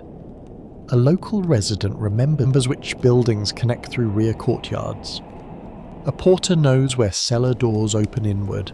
A street cleaner knows which corners collect the deepest drifts. Experience becomes a rescue tool. At a church, volunteers organise a temporary relief station. Pews are moved aside, blankets cover the floor. A minister reads names from a list while women prepare warm drinks near a stove. People arrive slowly, supported beneath the arms. Some have frost on their eyebrows. Some have lost shoes in the snow. Some are too tired to explain where they came from. Each person is given a place near the heat. A doctor examines hands and feet and faces for signs of severe cold. He warns against warming frozen skin too quickly. Bowls of lukewarm water are brought. Dry cloth is wrapped around aching fingers. There is no room for unnecessary ceremony. Across the district, rescue groups mark checked buildings with chalk or scraps of cloth. These signs help prevent wasted effort. Though snow and dampness erase many of them, lists must be compared repeatedly. Names are crossed out when someone is found. Other names remain. Those are the names that follow the officers back into the streets. You continue toward a row of warehouses where a night watchman has not reported. The buildings loom through the snow like dark cliffs. A side door stands open, swinging in the wind. Inside, the air is bitterly cold. Lantern light moves across crates, ropes, and barrels. The watchman is found in a storage room, wrapped in canvas beside a small stove that has gone out. He is weak, but conscious. One officer kneels and tells him help has arrived. The man's expression softens before his eyes close in relief. By night, the rescuers return to the station house with soaked clothing and exhausted faces. Some eat quickly, warm themselves, and prepare to leave again. The reports continue arriving. The snow continues falling. And throughout the buried city, one knock, one lantern, and one outstretched hand keep finding another human being in the white darkness. In the frozen streets, the horses begin to fail. You hear them before you see them. A strained snort. The scrape of iron shoes against hidden stone. Harness chains pulling tight. The driver's low voice offering encouragement that sounds almost like prayer. New York depends upon these animals for nearly everything that moves. They pull streetcars, delivery wagons, private carriages, fire engines, refuse carts, and heavy freight. They carry food from markets, coal from yards, passengers from stations, and messages between offices. Now the city asks them to pull against snow deeper than their legs. A team leans forward beneath a loaded wagon. Their bodies tremble with effort. Steam rises from their backs and disappears into the wind. The driver stands beside them rather than on the seat, holding the reins close and calling each animal by name. The wheels do not turn. Snow has packed around the axles. Ice grips the rims. The horses strain again, hooves slipping sideways beneath them. One drops to its knees, and the driver immediately releases part of the harness. A fallen horse in deep snow is difficult to raise. Several strangers come forward to help. They clear space around the animal's chest and legs. One removes blankets from the wagon and places them over its back. Another speaks softly near its head. The horse breathes hard, eyes wide with fear. Records confirm that horses formed the foundation of urban transportation in 1888, with tens of thousands working across New York. A severe storm therefore threatens not only individual animals but the delivery of food, fuel, mail, medical assistance, and emergency equipment. You feel the full meaning of that dependence outside a stable where men struggle to open the doors. Snow has pressed against the entrance and frozen along the lower frame. Animals inside stamp impatiently. Their stalls are warm compared with the street, but supplies cannot last forever. Hay must arrive. Water must be carried. Waste must be removed. A stable functions through constant labour, and the storm interrupts every ordinary task. The workers finally force open a narrow gap. Cold air enters in a violent rush. Horses pull against their ties as snow scatters across the floor. Lantern light reveals rows of anxious faces, shining eyes and clouds of breath. The stable master orders the doors closed again. Only the strongest teams will be taken out. Even then, necessity decides which journeys are attempted. A wagon carrying coal may be worth the risk. A carriage carrying a wealthy passenger may not. A doctor answering an urgent call may receive a fresh horse while a private driver is told to wait. The storm creates its own order of importance. A curious footnote concerns the practice of wrapping horses' legs in cloth, straw, or strips of sacking to protect them from ice and cold. Some drivers also roughen the animals' shoes for better grip. These efforts help, though no simple wrapping can overcome a drift rising to the chest. You walk beside a milk wagon abandoned near a corner. Several metal cans remain beneath a covering of snow. The horse has been led away, and the driver has marked the wagon with a scrap of red cloth so it may be found again. In nearby homes, families wait for deliveries that will not arrive. Children ask for milk. Adults pour smaller portion. A delayed wagon changes breakfast across an entire block. At another intersection, a streetcar stands crooked on its rails.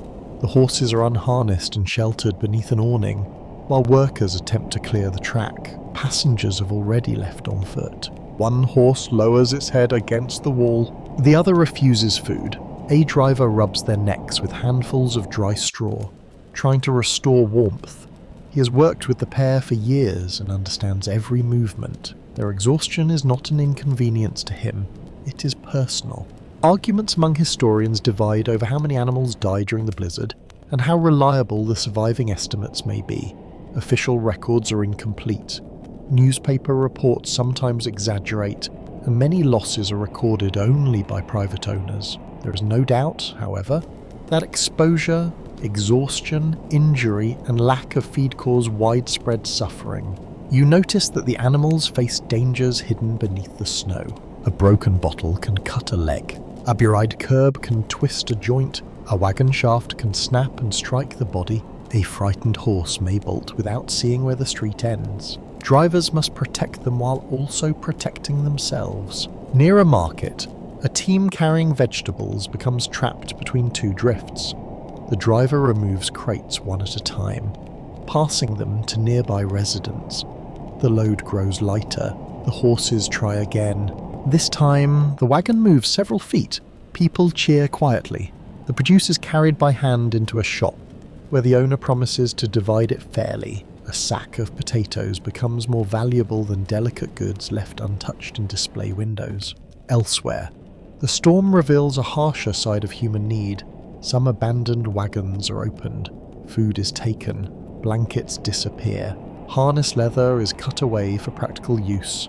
Whether this is theft or survival depends greatly on who tells the story. You enter a carriage house where drivers have gathered around a stove. Their coats hang nearby, stiff with ice. Conversation turns to roots, missing teams, and animals left in distant streets. One man has returned without his carriage. Another has returned without his partner. A third refuses to speak because his oldest horse has collapsed. No one mocks his grief. These animals are workers, proper companions, and living creatures all at once, the relationships are complicated, shaped by affection, dependence, profit, and habit. Outside, a fire alarm rings faintly. A horse-drawn engine attempts to move through the snow. The team lunges against the harness while firefighters push from behind. The wheels rise onto a drift and slide back. The bell keeps ringing. Men shovel ahead of the horses, creating a narrow channel. Progress is painfully slow. Every delayed yard may matter, yet the animals cannot be forced beyond their strength. You stand aside as the engine passes. The horses' nostrils flare. Their sides heave. Snow clings to their manes like white dust. No machine has replaced them, and no speech can explain why they must continue. By evening, stable workers move through the streets searching for stranded teams. They carry blankets, feed bags, ropes, and lanterns. Some animals are led home. Others are sheltered in warehouses, sheds, and even building entrances. In one quiet doorway, a horse stands beneath a borrowed quilt while a child offers it an apple. The animal takes the fruit slowly. For a brief moment, the great working city pauses beside one tired creature and recognizes the cost of asking life to carry too much. Across the river, Brooklyn endures the storm beneath the same iron sky. You stand near the waterfront where buildings fade behind curtains of driven snow. The river is almost impossible to see. Wind carries frozen spray over the piers, coating ropes, railings, and warehouse doors with ice. Ferry slips lie strangely quiet. Their usual bells and shouted instructions replaced by the groan of timber and the slap of dark water against hidden pilings. Brooklyn is already a great city in its own right, crowded with homes, factories, churches, shops, and busy neighborhoods. Thousands of residents depend on ferries and bridges to reach work, conduct trade, and visit family across the river. Now those connections weaken. At a ferry terminal, travelers gather beneath the roof and wait for news. Some have come from Manhattan hoping to reach home. Others are trying to cross in the opposite direction. Clerks offer no promises. Captains study the wind. Crews inspect ice forming along decks and machinery. The river has become a moving boundary. One vessel may attempt a crossing, another remains tied to the dock. Passengers argue that the journey is short. Sailors answer that short water can still be dangerous water. Records confirm that ferry service is heavily disrupted during the blizzard, leaving many people stranded on the wrong side of the East River. For communities built around daily crossings, the interruption separates workers from homes, relatives from one another, and merchants from necessary supplies. You watch a man grip the terminal railing and stare toward Manhattan, though nothing can be seen beyond the snow. His wife is staying with relatives there. He has no way to send word and no safe method of crossing. The distance between them is less than a mile. It may as well be an ocean. Farther inland, Brooklyn streets disappear beneath rising drifts. Rows of houses stand in pale silence. Brownstone steps vanish. Wooden fences bend under the weight of snow. Open lots allow the wind to gather speed, producing drifts that block entire roadways. You follow a narrow trail through a residential district. Residents have begun digging from both ends of the street. They work with shovels, boards, buckets, and fireplace tools. Each household clears a few feet, then joins the next. The result is not a proper road, but a twisting passage between white walls. Children move through it carrying small bundles. Adults carry coal. Neighbors call warnings about deep hollows and buried steps. Isolation encourages cooperation because no household can solve every problem alone.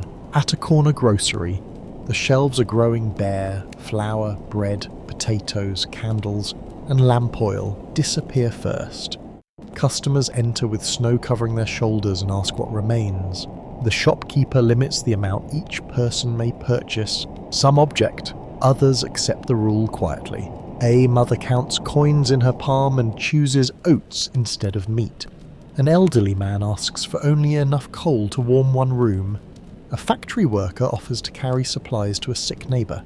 The storm changes the meaning of abundance. A full sack becomes a treasure, a warm stove becomes a gathering place, a cup of broth becomes a gift. Oddly enough, some householders place baskets on ropes and lower them from upper windows to exchange food and messages without opening blocked doors.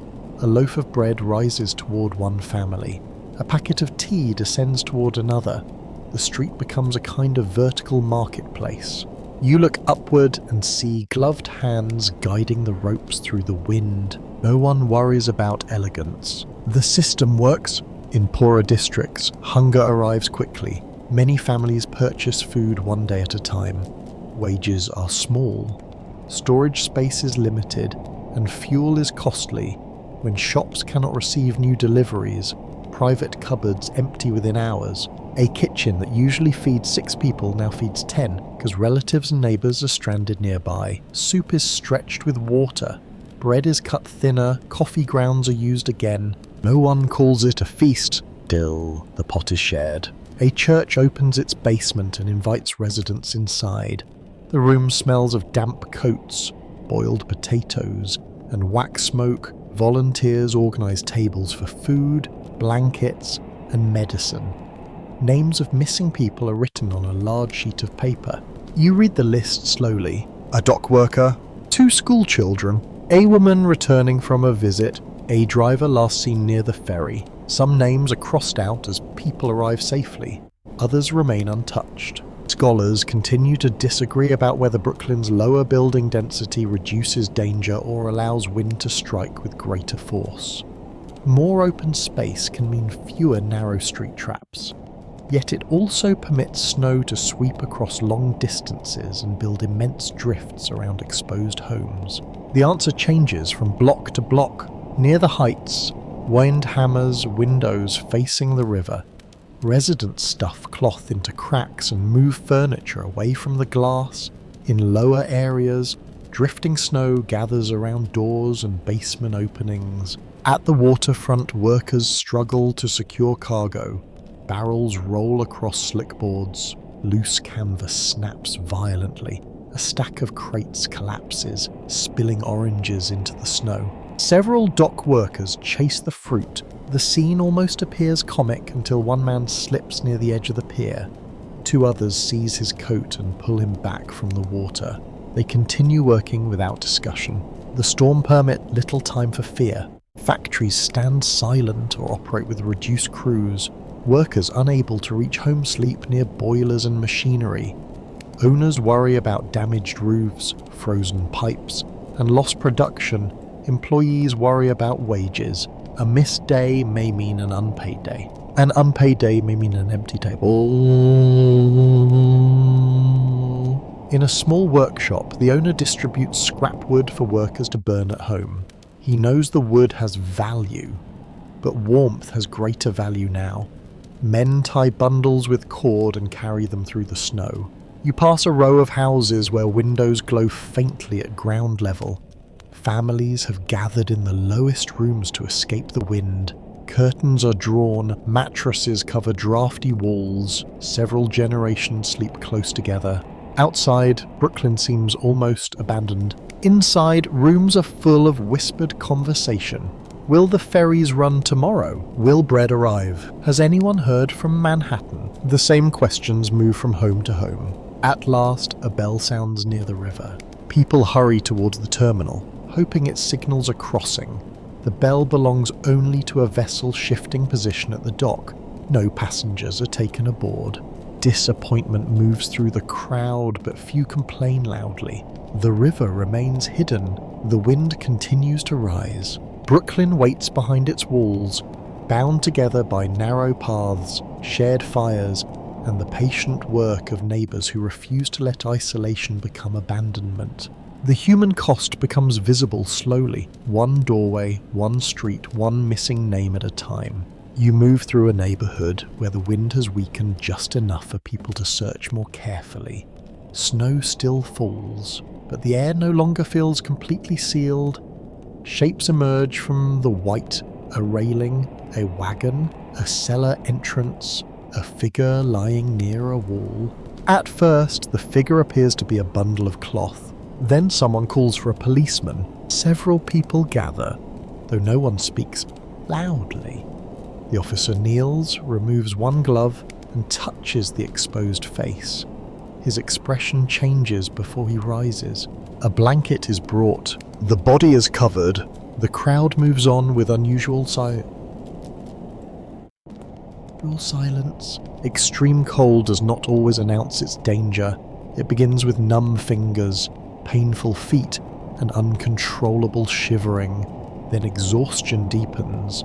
Judgment becomes uncertain. A person may feel an overwhelming need to rest, even when resting in the snow is deadly. You hear rescuers warn one another repeatedly. Keep moving. Do not sit down. Stay with the group. Speak so others know you are alert. These instructions sound simple. Following them becomes harder when every step demands strength. Records confirm that the blizzard claims hundreds of lives across the northeastern United States, with many deaths caused by exposure, accidents, and the failure of transportation and emergency systems. New York suffers deeply because so many residents are caught in streets, stations, buildings, and workplaces far from safety. The exact toll is difficult to establish.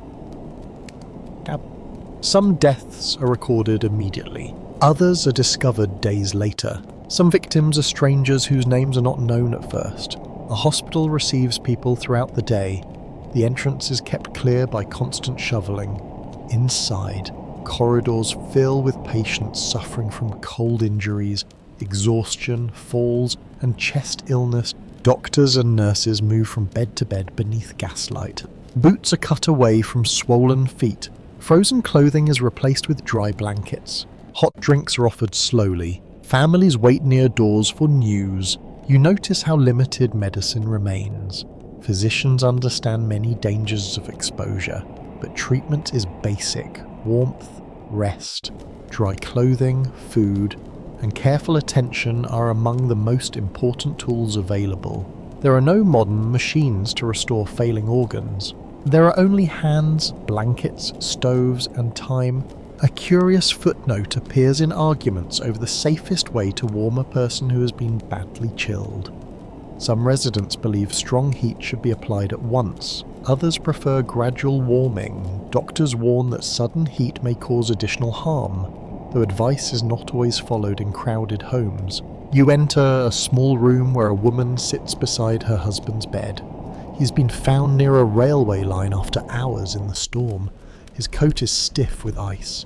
His hands are wrapped in cloth. She asks whether he will recover. The doctor says only that they must wait. Waiting becomes another form of suffering. Across the city, families search for relatives who have not returned. They visit police stations, hospitals, hotels, churches, and railway terminals. Each place keeps lists, but the lists are incomplete. A mother describes her son's coat. A wife gives the name of her husband's employer. A brother explains which route a missing man usually takes. The same details are repeated until they lose all connection to ordinary life. Brown hat, dark scarf, small scar near the left eye, leather case, last seen near dusk. These facts become threads used to pull someone back from uncertainty. Scholars bicker over the final number of deaths because newspapers, official reports, hospital records, and family notices do not always match. Some historians include people who die later from illness caused by exposure. Others count only those whose deaths occur during the storm itself. No number can fully describe the experience. A total does not show the empty chair at breakfast. It does not show the unopened shop. It does not show a child waiting beside a window. The storm reveals how fragile urban life can be when every system fails at once. A city may possess wealth, tall buildings, newspapers, banks, railways, telegraphs, and crowded markets, yet a person can still die within sight of shelter. The distance between safety and disaster may be one blocked door, one missed train, one thin coat, one decision to walk. Poverty increases danger in quiet ways. The poor are more likely to live in rooms with weak heating, to own inadequate clothing, and to depend upon daily wages. They are less able to pay for hotels, private transport, or extra supplies.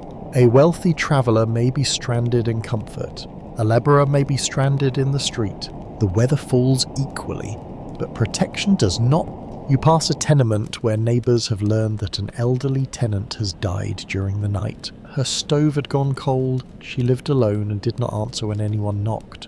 The residents carry her carefully into the hallway. Someone covers a mirror. Someone lights a candle. Someone goes to find the proper authorities, though the route may take hours.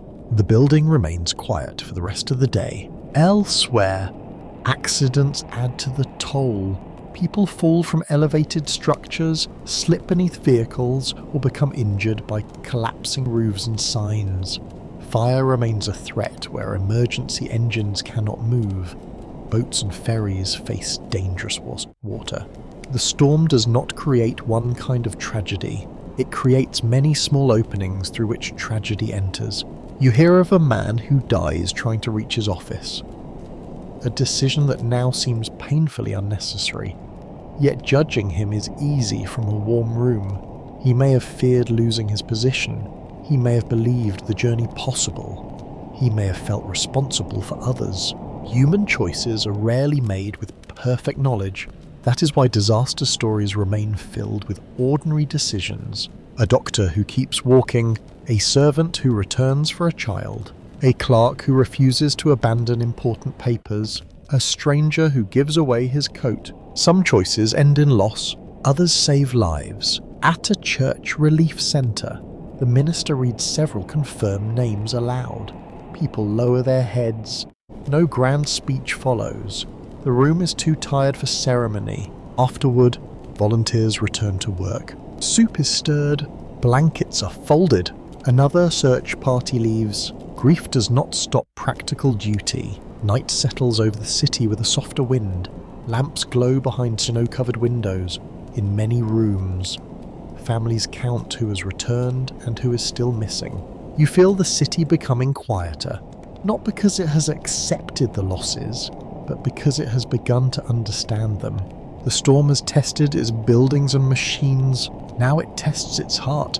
The snowdrifts stand over New York like newly formed hills. You look along a street that once ran straight between rows of buildings, but the old route is gone.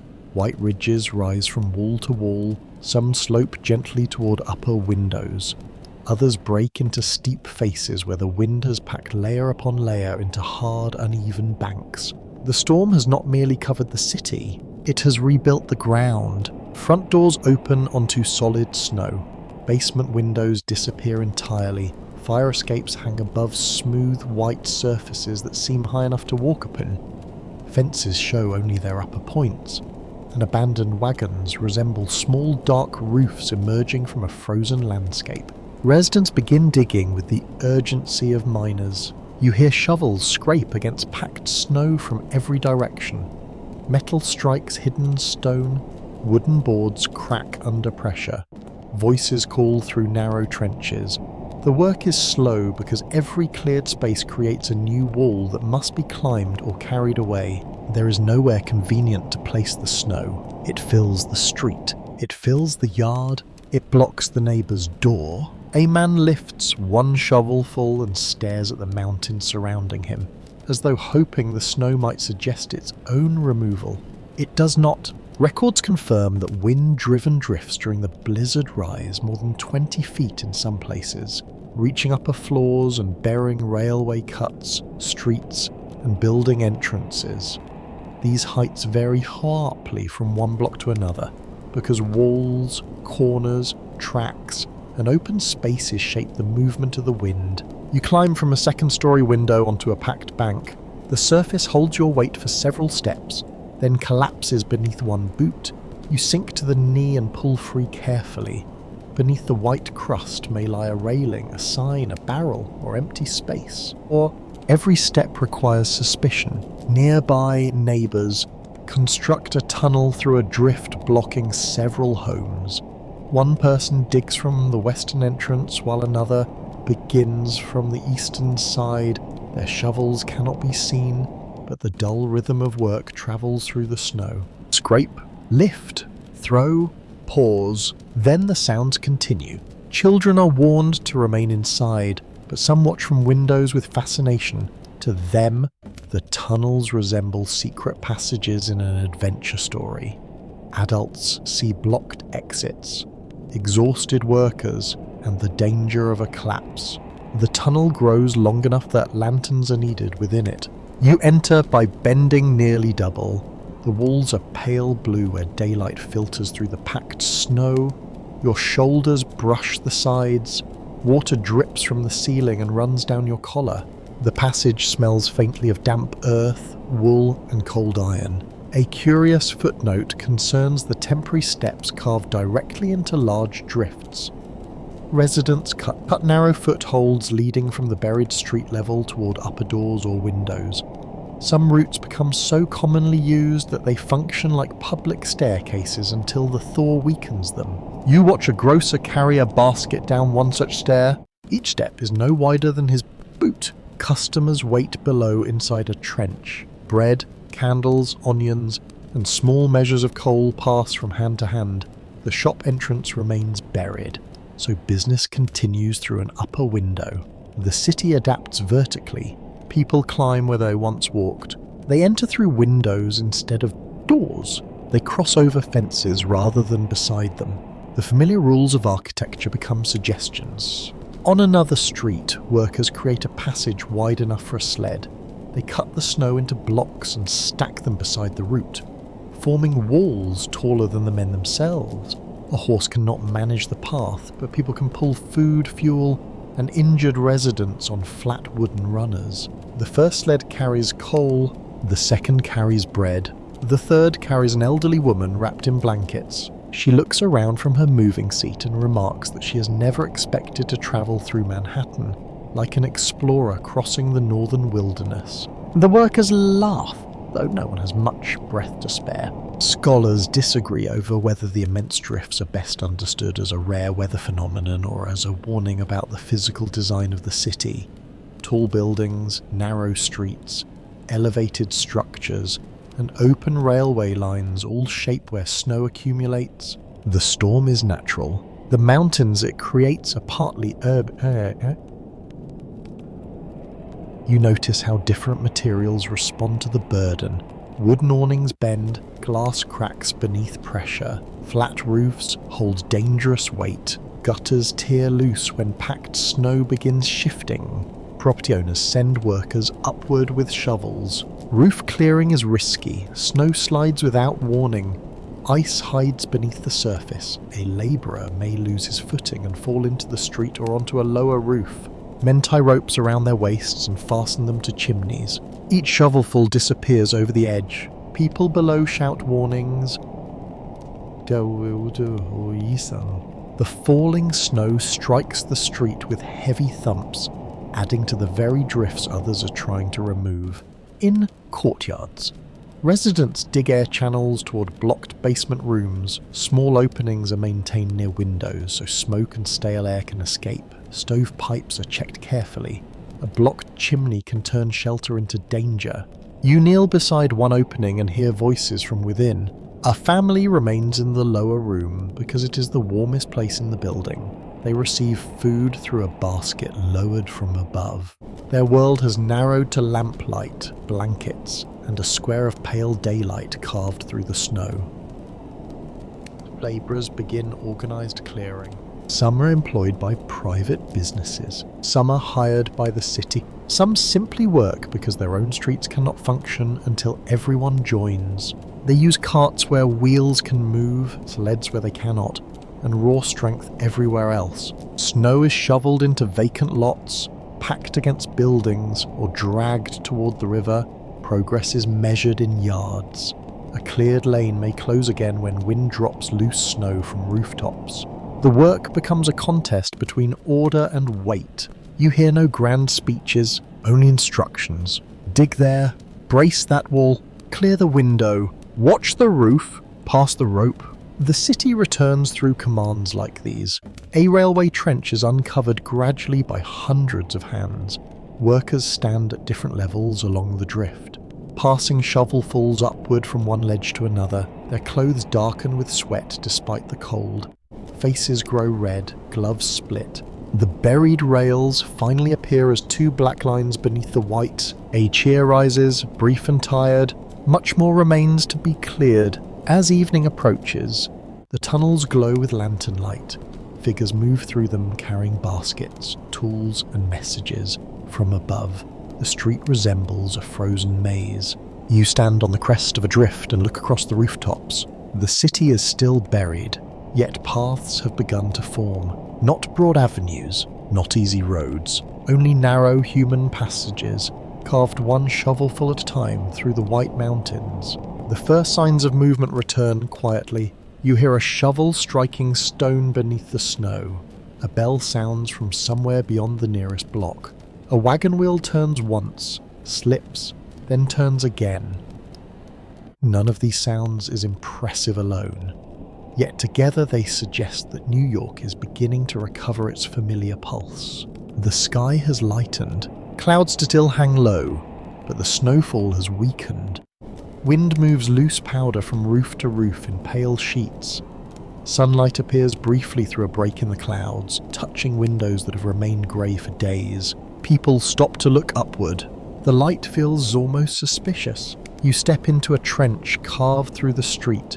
Its walls rise above your shoulders, marked by shovel cuts and dirty layers of packed snow. Pedestrians move in single file.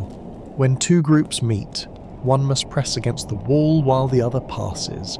The old avenues remain hidden, but narrow lanes connect doors, shops, shelters, and stations. A city begins again through passages. Shopkeepers clear steps and raise shutters.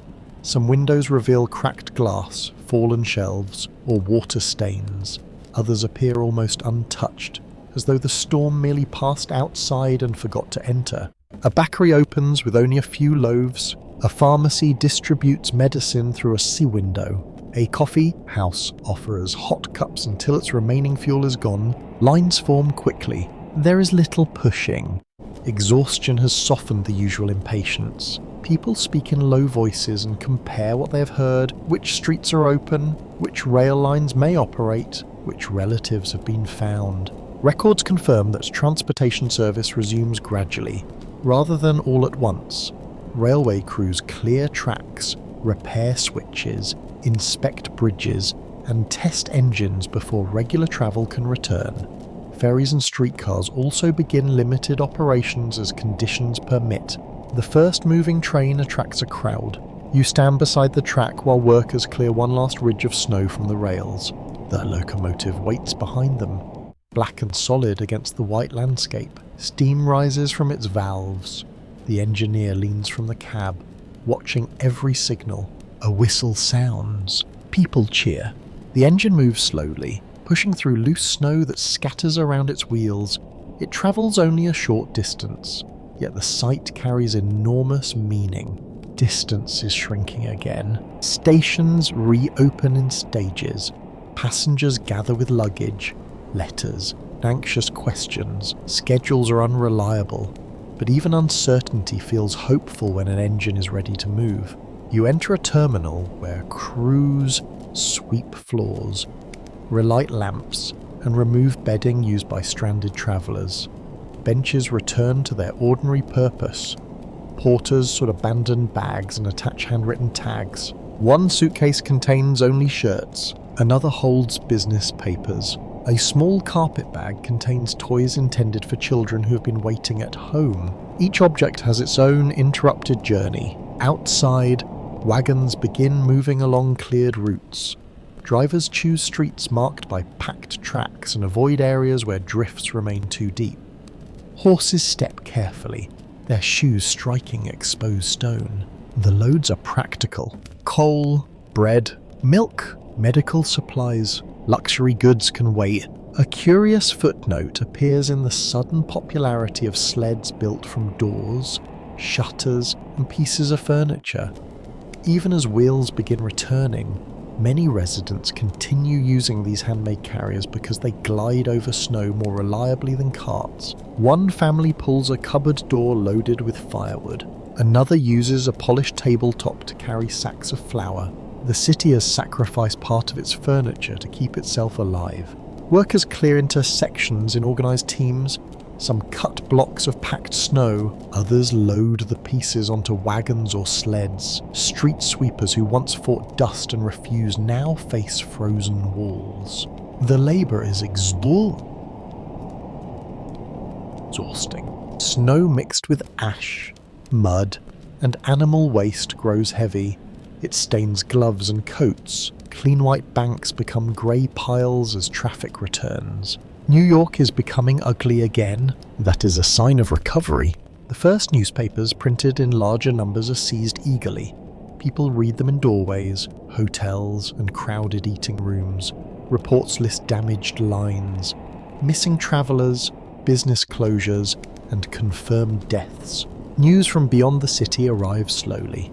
The storm has struck towns, farms, railways, and coastal communities across a vast region.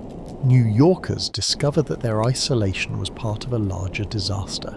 No agreement has been reached on whether the city's recovery should be praised as unusually rapid or criticised as uneven and poorly coordinated. Some historians emphasise the speed with which commerce and transport return. Others point out that wealthy districts and important business routes often receive attention sooner than poorer neighbourhoods.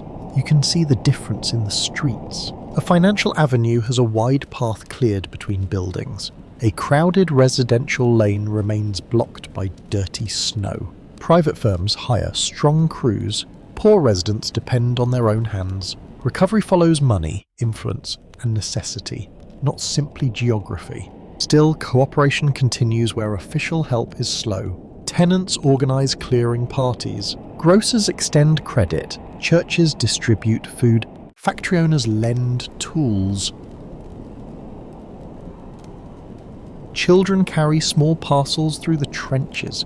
A woman posts a list of found relatives outside a boarding house. People gather around it, tracing names with gloved fingers. Some smile, some turn away quietly. At the harbour, ferry service begins with caution. Passengers wait on icy docks while crews inspect ropes and machinery. When a boat finally leaves, those aboard watch the city from the river. Manhattan rises through haze and smoke. Its skyline remains familiar, but the streets below are scarred by snowbanks and abandoned vehicles. The passengers look toward it with the affection people often reserve for something that has frightened them. A bell rings from the engine room. The ferry presses forward. At markets, fresh goods arrive in limited amounts. Crates are opened beneath the eyes of waiting customers. Eggs, meat, vegetables, and milk disappear almost immediately. Prices remain high in some places. Complaints return. This, too, feels normal.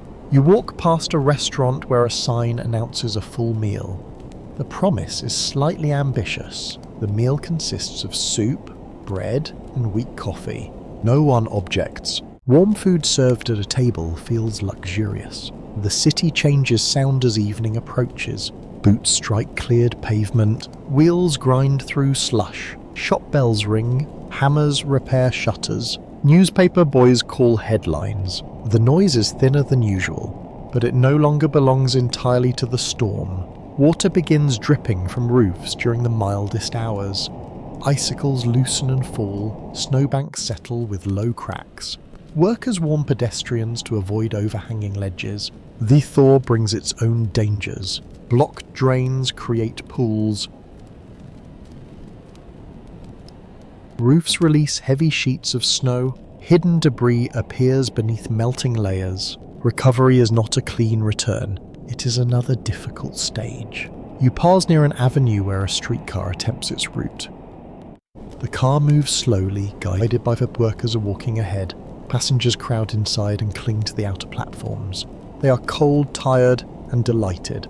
The conductor rings the bell. The sound travels along the street. New York answers with shovels, wheels, voices, and returning footsteps rising from stillness, one careful block at a time. The storm leaves behind more than broken roofs, blocked tracks, and exhausted streets. It leaves questions. You hear them in council rooms, newspaper offices, railway meetings, and crowded public halls. How can a city that considers itself modern become isolated so quickly? Why are essential wires left hanging above streets where wind and ice can destroy them? Why must trains depend on exposed tracks when snow can bury the entire system? Europe begins examining its own confidence. Officials gather around long tables covered with reports. Engineers bring maps. Business leaders describe losses. Police officers recount blocked routes. Railway managers defend their crews. Telegraph companies explain damaged lines and fallen poles. Everyone agrees that the storm was extraordinary. Agreement becomes more difficult when responsibility is discussed. One official blames poor preparation. Another blames the limits of technology. A third reminds everyone that expensive improvements require public money. The storm is gone, but the arguments move with considerable energy. Records confirm that the blizzard strengthens public support for placing important telegraph, telephone, and electrical lines underground. Exposed wires had fallen in tangled masses, disrupting communication and creating hazards in streets already difficult to navigate. You stand beneath a row of damaged poles. Broken cables hang low over the roadway. Some lie partly buried in dirty snow. Workers sort them carefully, testing which lines remain useful and cutting away those beyond repair. The scene resembles a web torn apart by a giant hand. For years, overhead wires have represented progress. Each new line connects more offices, homes, stations, and businesses, yet the sky above major streets has become crowded with cables. Residents complain about the appearance. Firefighters worry about access. Engineers worry about weight and maintenance. The blizzard turns those worries into public urgency. Plans for underground conduits receive new attention. If wires are placed beneath the streets, wind cannot pull them down and ice cannot burden them. The idea is simple. The construction is not. Streets must be opened. Pipes must be laid. Companies must cooperate. Costs must be divided. Politicians must resist the charming temptation to argue forever. A curious footnote concerns the astonishing confusion over which company owns which wire. In some districts, cables have accumulated so densely that even workers struggle to identify inactive lines. One engineer reportedly describes certain poles as carrying more forgotten wire than useful wire. Progress, it seems, can create its own attic. You enter a public hearing where citizens demand safer communication. A merchant describes days without reliable messages. A doctor explains how delayed information endangered patients. A railway representative insists that private companies cannot rebuild every system at once. The room grows warm. Coats come off. Voices rise. Nature has provided the crisis, but human beings are perfectly capable of supplying the noise. Transportation receives equal scrutiny. Elevated railways have failed under ice and snow. Surface streetcars have become useless when tracks vanish. Railway cuts fill like trenches. Passengers are trapped far from shelter. Engineers study routes beneath the streets, and the underground railway has been discussed for years, but the storm gives the idea new emotional force. A train travelling below the surface would be protected from snow, wind, and much of the chaos above. Arguments split along practical and political lines over how directly the blizzard leads to New York's later subway system. Some historians treat the storm as a major turning point in public opinion. Others caution that population growth, traffic congestion, engineering advances, and earlier proposals are equally important. The storm does not invent the Underground Railway. It makes delay harder to defend. You look down at the pavement and imagine trains moving beneath your feet, tunnels, platforms, electric lights, crowds descending from weather into protected passages. For residents of 1888, such a system still feels ambitious and uncertain. How deep should tunnels run? Who should pay? Which company should operate them? Will underground travel be safe? Will respectable passengers accept it? Every great urban improvement begins by sounding slightly unreasonable. The Brooklyn Bridge also receives renewed attention as a crucial connection. Its elevated roadway has offered one possible route when ferries struggle, though access during the storm remains dangerous. The experience reinforces the value of permanent crossings that do not depend entirely on river traffic. Future bridges begin to seem less like monuments and more like practical lifelines. Building design changes more quietly. Architects and property owners study roof strength, drainage, entrances, and emergency access. A door that opens outward may become useless when snow presses against it. A flat roof may carry dangerous weight. A basement room may lose air when drifts block its windows. These lessons enter regulation slowly. Cities rarely transform through one grand decision.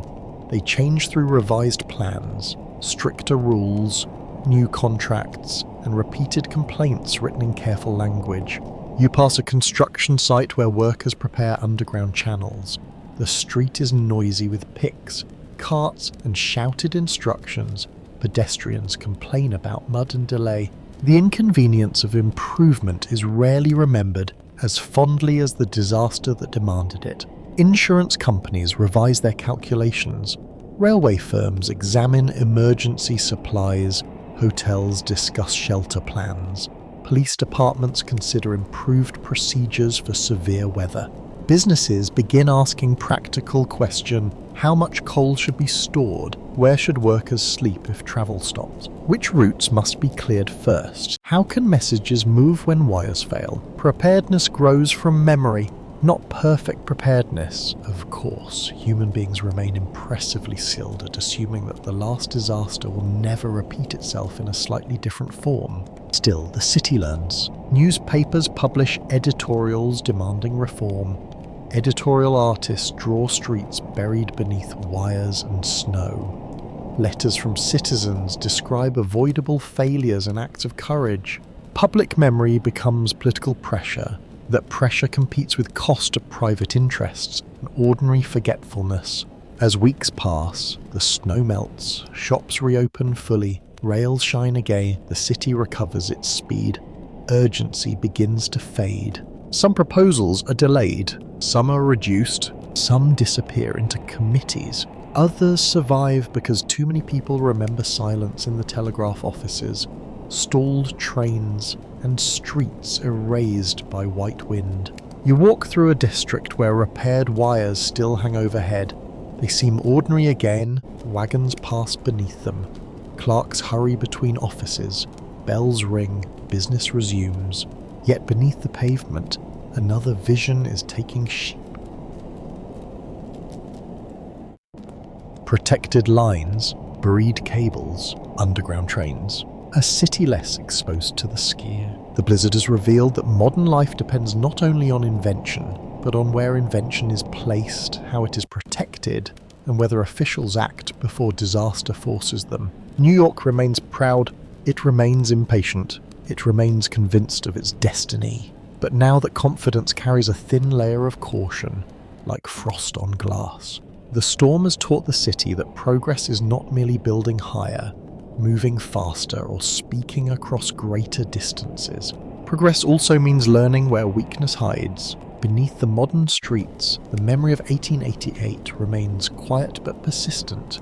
You walk through New York in a later age, surrounded by electric lights, underground trains, heated buildings, and messages that cross the world in moments. Traffic moves through avenues once buried beneath enormous drifts.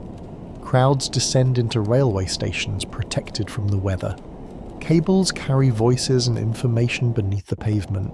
The city appears stronger now, yet snow begins to fall and an older story stirs. A few flakes gather on a stone ledge. Drivers slow. Shopkeepers glance through windows. Commuters study the sky with the familiar mixture of curiosity and irritation. The weather report offers careful measurements, maps, warnings, and expected totals. New York listens more closely than it once did. Records confirm that the Great Blizzard of 1888 remains one of the most famous weather disasters in the history of the northeastern United States. Its extraordinary snowfall, violent winds, transportation failures, communication collapse, and human losses shaped how generations understood the vulnerability of large cities. The storm survives in photographs. You study one image showing a street transformed into a canyon of snow. Men stand beside drifts rising far above their heads. Buildings lean over narrow paths cut through the white. A wagon appears almost completely buried. The photograph is still and silent, but your imagination supplies the sounds. Shovels scraping, boots crunching, wind pressing against walls, a distant bell searching for someone who cannot see it. Another photograph shows people standing proudly upon a great drift. Their poses suggest adventure rather than fear. Cameras often capture what people wish to remember, and survival naturally prefers a brave aggression. The exhaustion lies outside the frame. So do the cold rooms, missed wages, anxious families, and long searches through hospitals and shelters. Public memory has a habit of turning disaster into spectacle. The grandest snowbanks are recalled, the strangest journeys are retold, the uncomfortable hours become amusing family stories. A curious footnote appears in tales of children who later claimed the drifts were the finest playgrounds New York had ever provided. They carved slides, tunnels, forts, and steps into snow that adults regarded as a public emergency. Childhood has always been talented at borrowing joy from inconvenience. The storm also becomes a standard against which later winters are measured. Whenever heavy snow approaches, newspapers and residents ask whether it might rival 1888. The comparison returns so often that the blizzard becomes more than an event. It becomes a symbol. To equal it means approaching the limits of what the city believes it can endure. Yet comparison can distort memory. Modern storms are measured with better instruments. New York has grown far larger. Transportation systems, building designs, medical care, and emergency planning have changed. Scholars remain divided over how accurately later retellings preserve the lived experience of the storm. Some accounts are supported by official records and personal testimony. Others have expanded it through repetition, turning uncertain details into confident legend. Memory does not behave like a ledger. It gathers emotion. It borrows colour. It smooths some edges and sharpens others. Still, the central truth remains clear. The city is brought close to stillness, and ordinary people carry much of the burden. Workers dig paths. Neighbours share fuel. Hotel employees shelter strangers. Police officers search dark streets. Stable hands protect exhausted animals. Doctors tend frozen patients. Families wait beside windows. The famous storm belongs not only to officials and engineers. It belongs to the unnamed hands holding ropes and shovels. You pass a building entrance where a small plaque mentions the blizzard. Most pedestrians do not stop. They hurry toward appointments, trains, shops, and homes. Their lives move at the speed New York has always preferred. History rests quietly beside them, under the pavement-run systems, strengthened by lessons learned through failure. Underground travel protects passengers from much of the weather above.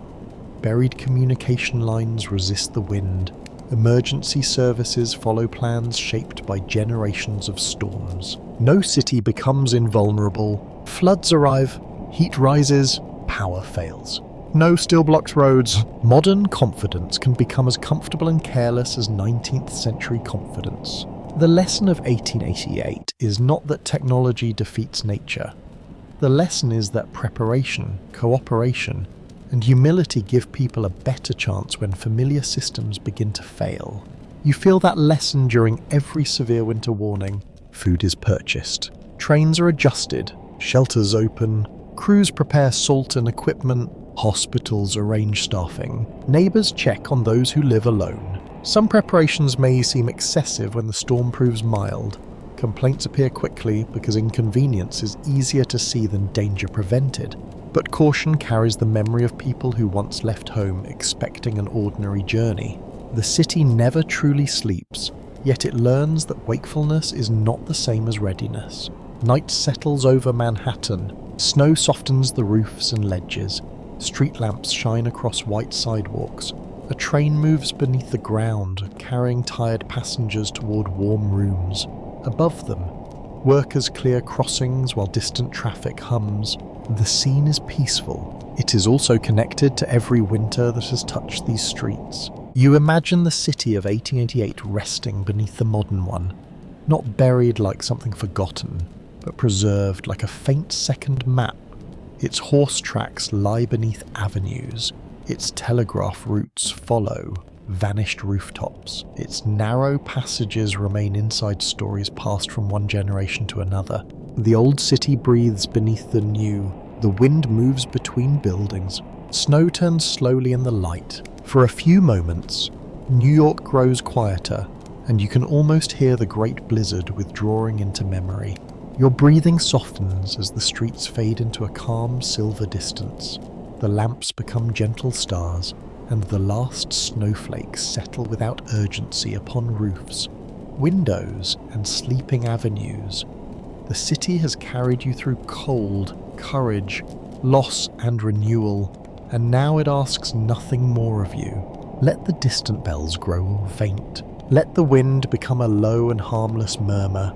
Let every crowded station, frozen doorway, and narrow passage dissolve into peaceful darkness as you rest. Share in the comments which moments stayed with you most.